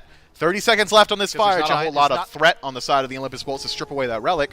Or, barring all of that, all 5 beads are down, and it's not Hurrywin in his mouth. You still have Scarab's Blessing to save your life. Yeah, you're right. There's a lot for the Bolts to work through here. The opposite style of composition I want to play against when dealing damage is my issue. I don't want to kill anyone twice. I can't even kill him once. Yeah, me either, man. You know, we're working through beads. We're working through a freaking Zhang Kui. Now there's a Scarab's Blessing on the other side. Are you kidding me? This is aggravating for the Olympus Bolts. You know, a crazy play is what this team needs. Though you're going into this Fire Giant fight, maybe feeling a little bit better. All eyes on Venenu. He is full build on this Tiamat. Late game Tiamat. Better believe there's lots of damage to be done. Fire minions grouping up on the left side of the map. They will eventually find their way into the Titan room. Final K has lost half of his HP. That's the most positive health trade we've seen from the Bolts in a little while. Yeah, Lazara jumped in and stunned him and did maybe half of one of the individual blips, 50 damage, onto Final K, and Final K was not able to connect the bow shot onto him, so Lazara walks out of there. No chance. On his own. I refuse. No chance. Okay, go on. Fire minions. I swear. Yeah, you better not. Right, yeah, please. Go back. But the problem is now this is going to give the Jade Dragons the advantage numbers-wise around here's the this pull. enhanced Fire Giant. And there it is. And the Fire Giant gets pulled by the Jade Dragons the moment that Haddix goes back to base. Is there a miracle play to be had by the Olympus Bolts? Lazara on the other side of this Fire Giant pit. This can delay the game. It's not going to win you the game, but it'll give you the opportunity to win it later on if you are the Olympus Bolts. Sanford Soccer is low. How is this happening? How are the Olympus Bolts finding this much damage? Lazara's on the opposite side of this engagement. Stinger is down, but the Olympus Bolts have done you one better. They're in a 4v5, and they have pushed the Jade Dragons off the FG. Yeah, Lazara's just like walking around the edge of this team fight saying, hey, wouldn't it be crazy if you guys got on me? Please go on me instead of the Fire Giant. And, well, he does pull the attention of Panda Cat away just for a moment. Haddix forced back to base yet again to defend his own Phoenix. And that opens up the door for the Fire Giant. Enhanced, by the way, 35 minutes in. It's a repull. The Olympus Bolts reset for Lazara. You got Haddix still over on the left side of the map. It was a perfect juggling of aggro from the Olympus Bolts just a moment ago. You're going to have to do it again because your solo laner's over on the left side of the map. The Fire Giant, this is slow though. The Jade Dragon's not fully committing to it just yet. Barracuda is low on the backside of this fight, but Final K chunking down some damage as well. Now the Fire Giant committed on. Can Lazara make a play? No, he cannot. The Jade Dragons get the enhanced Fire Giant, and Lazara will die in the pit as well. And the Olympus Bolts, they gotta leave. Sanford Soccer forces out Barracuda's ultimate a little bit earlier on in this engagement, so all of a sudden Hachiman is looking like a great target for the Jade Dragons. They don't need to concern themselves with crossing gap all the way to the left side of the map. They can just push here on the right. Tier 2 tower used to be there, if you'd believe me, falls down incredibly fast. And the Jade Dragons, they don't need minions. Backdoor protection's not an issue. It's just been a brutal game for the engage of the Olympus Bolts. See ya. 1-5 for Laz, 0-5 for Jake.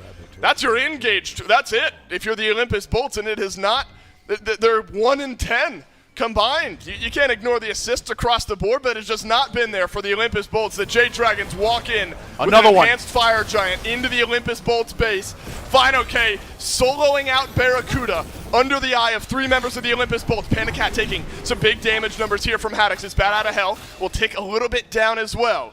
Right side Phoenix gone, mid lane Phoenix gone. All eyes over onto the left. Panda Cat's going to re-sustain all the way back to full HP once he auto-attacks a minion twice, thanks to that Death's Embrace. So right and center Phoenixes have been taken. The Olympus Bolts have committed a lot of resources to scaring the Jade Dragons out of their base, and they are successful in doing so. The Dragon... 1 minute and 40 seconds. This has been such an eventful enhanced Fire Giant, so impactful for the Jade Dragons. You've got so much time left on it. And the Olympus Bolts haven't shown you the ability to defend their Phoenixes. They have not. Hannock's dropped down to 50% before the fight even starts. The Jade Dragons God. playing with a whole lot of time and a whole lot of map pressure as the center and right lanes have started to push their way towards the Olympus Bolts side of the map.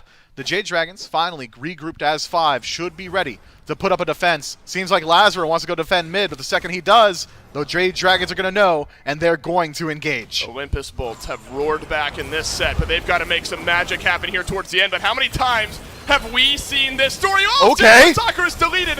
That is the most positive play we've seen from the Olympus Bolts in like 20 minutes. They get a kill onto Sanford Soccer. They have a 4v5 under their left side Phoenix, but is the one-man advantage enough? Barracuda sinking some good damage into PBM, is able to force the Jade Dragons out of their fountain again, but where is Lazaro? He's defending. Well, Final K Wow! down Barra. Big kill on the back line of the fight. And Mulan sends her regards. Final K says bye-bye, Barra. Hurry See with ya. the double kill. The Jade Dragons reverse sweep will not happen today. They might lose game 3. They might lose game 4. They will win game 5, and we'll see you in quarters. Break the base of that siege, but man, what a game this was. I thought that the duo lane played so well from the Jade Dragons. Mike and Panda Cat, I mean, come Worlds time, you have to expect that these guys are going to step up, and they really, really have. The hurry on the Jean Kui was really good. Sam made the Susano work.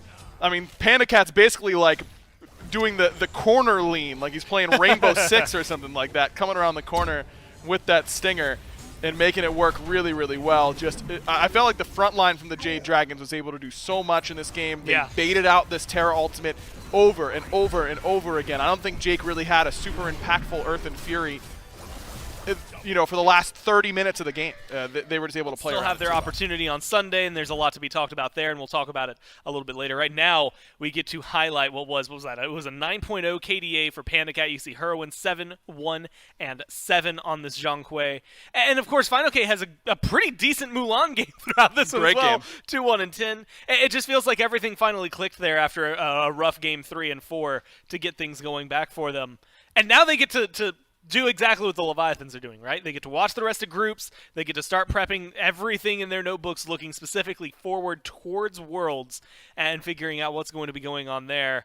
And I feel like they learned a lot this set. This is a great opener and a great way to then be able to not only earn your ticket because you won, but then sit on this for a couple of weeks and figure out what this patch has in store for you when you are on the big stage. Yeah, by the way, to get things ready, we'll figure out what they're doing. Here is the schedule if you've missed today. That is the first set in Group B that has gone more than 3 games. Of course, tomorrow we're going to watch Sleekness take on the Valhalla Valkyries. Winner of that, well, they get to go up against the Bolts. So tomorrow, someone's getting eliminated. Sunday, someone's going to Worlds. We'll figure out who that is throughout the weekend. Group B has been a very interesting dynamic throughout all of this. So it kind of surprises starting off at the very beginning with Elysium getting knocked out, but this Dragons Bolt set stood up to what everyone expected. Sleekness and Valkyries is going to be an interesting one to watch because Sleekness, especially from what we've seen, at least in match 1, maybe not necessarily their matchup versus the Dragons, are looking like a team that could take on the Valkyries and do pretty well. We'll take a look at Group A as well. In case you missed that a little bit earlier today, Scarabs took on the Leviathans. Leviathans stamp their ticket to Worlds. And the Scarabs still have that potential. Winter Dogs and Warriors will be the first match that we watch tomorrow. Loser goes home. Winner goes up against the Scarabs. And we live in a world where we might watch the Scarabs and the Warriors go up against each other one more time. 5 games last time. We'll see, I guess, who learned the most out of that if the Warriors are able to win, or if the Winter Dogs can really throw a wrench in everyone's plans and take a dub down there in that 3rd place match, and then potentially in that last chance qualifier.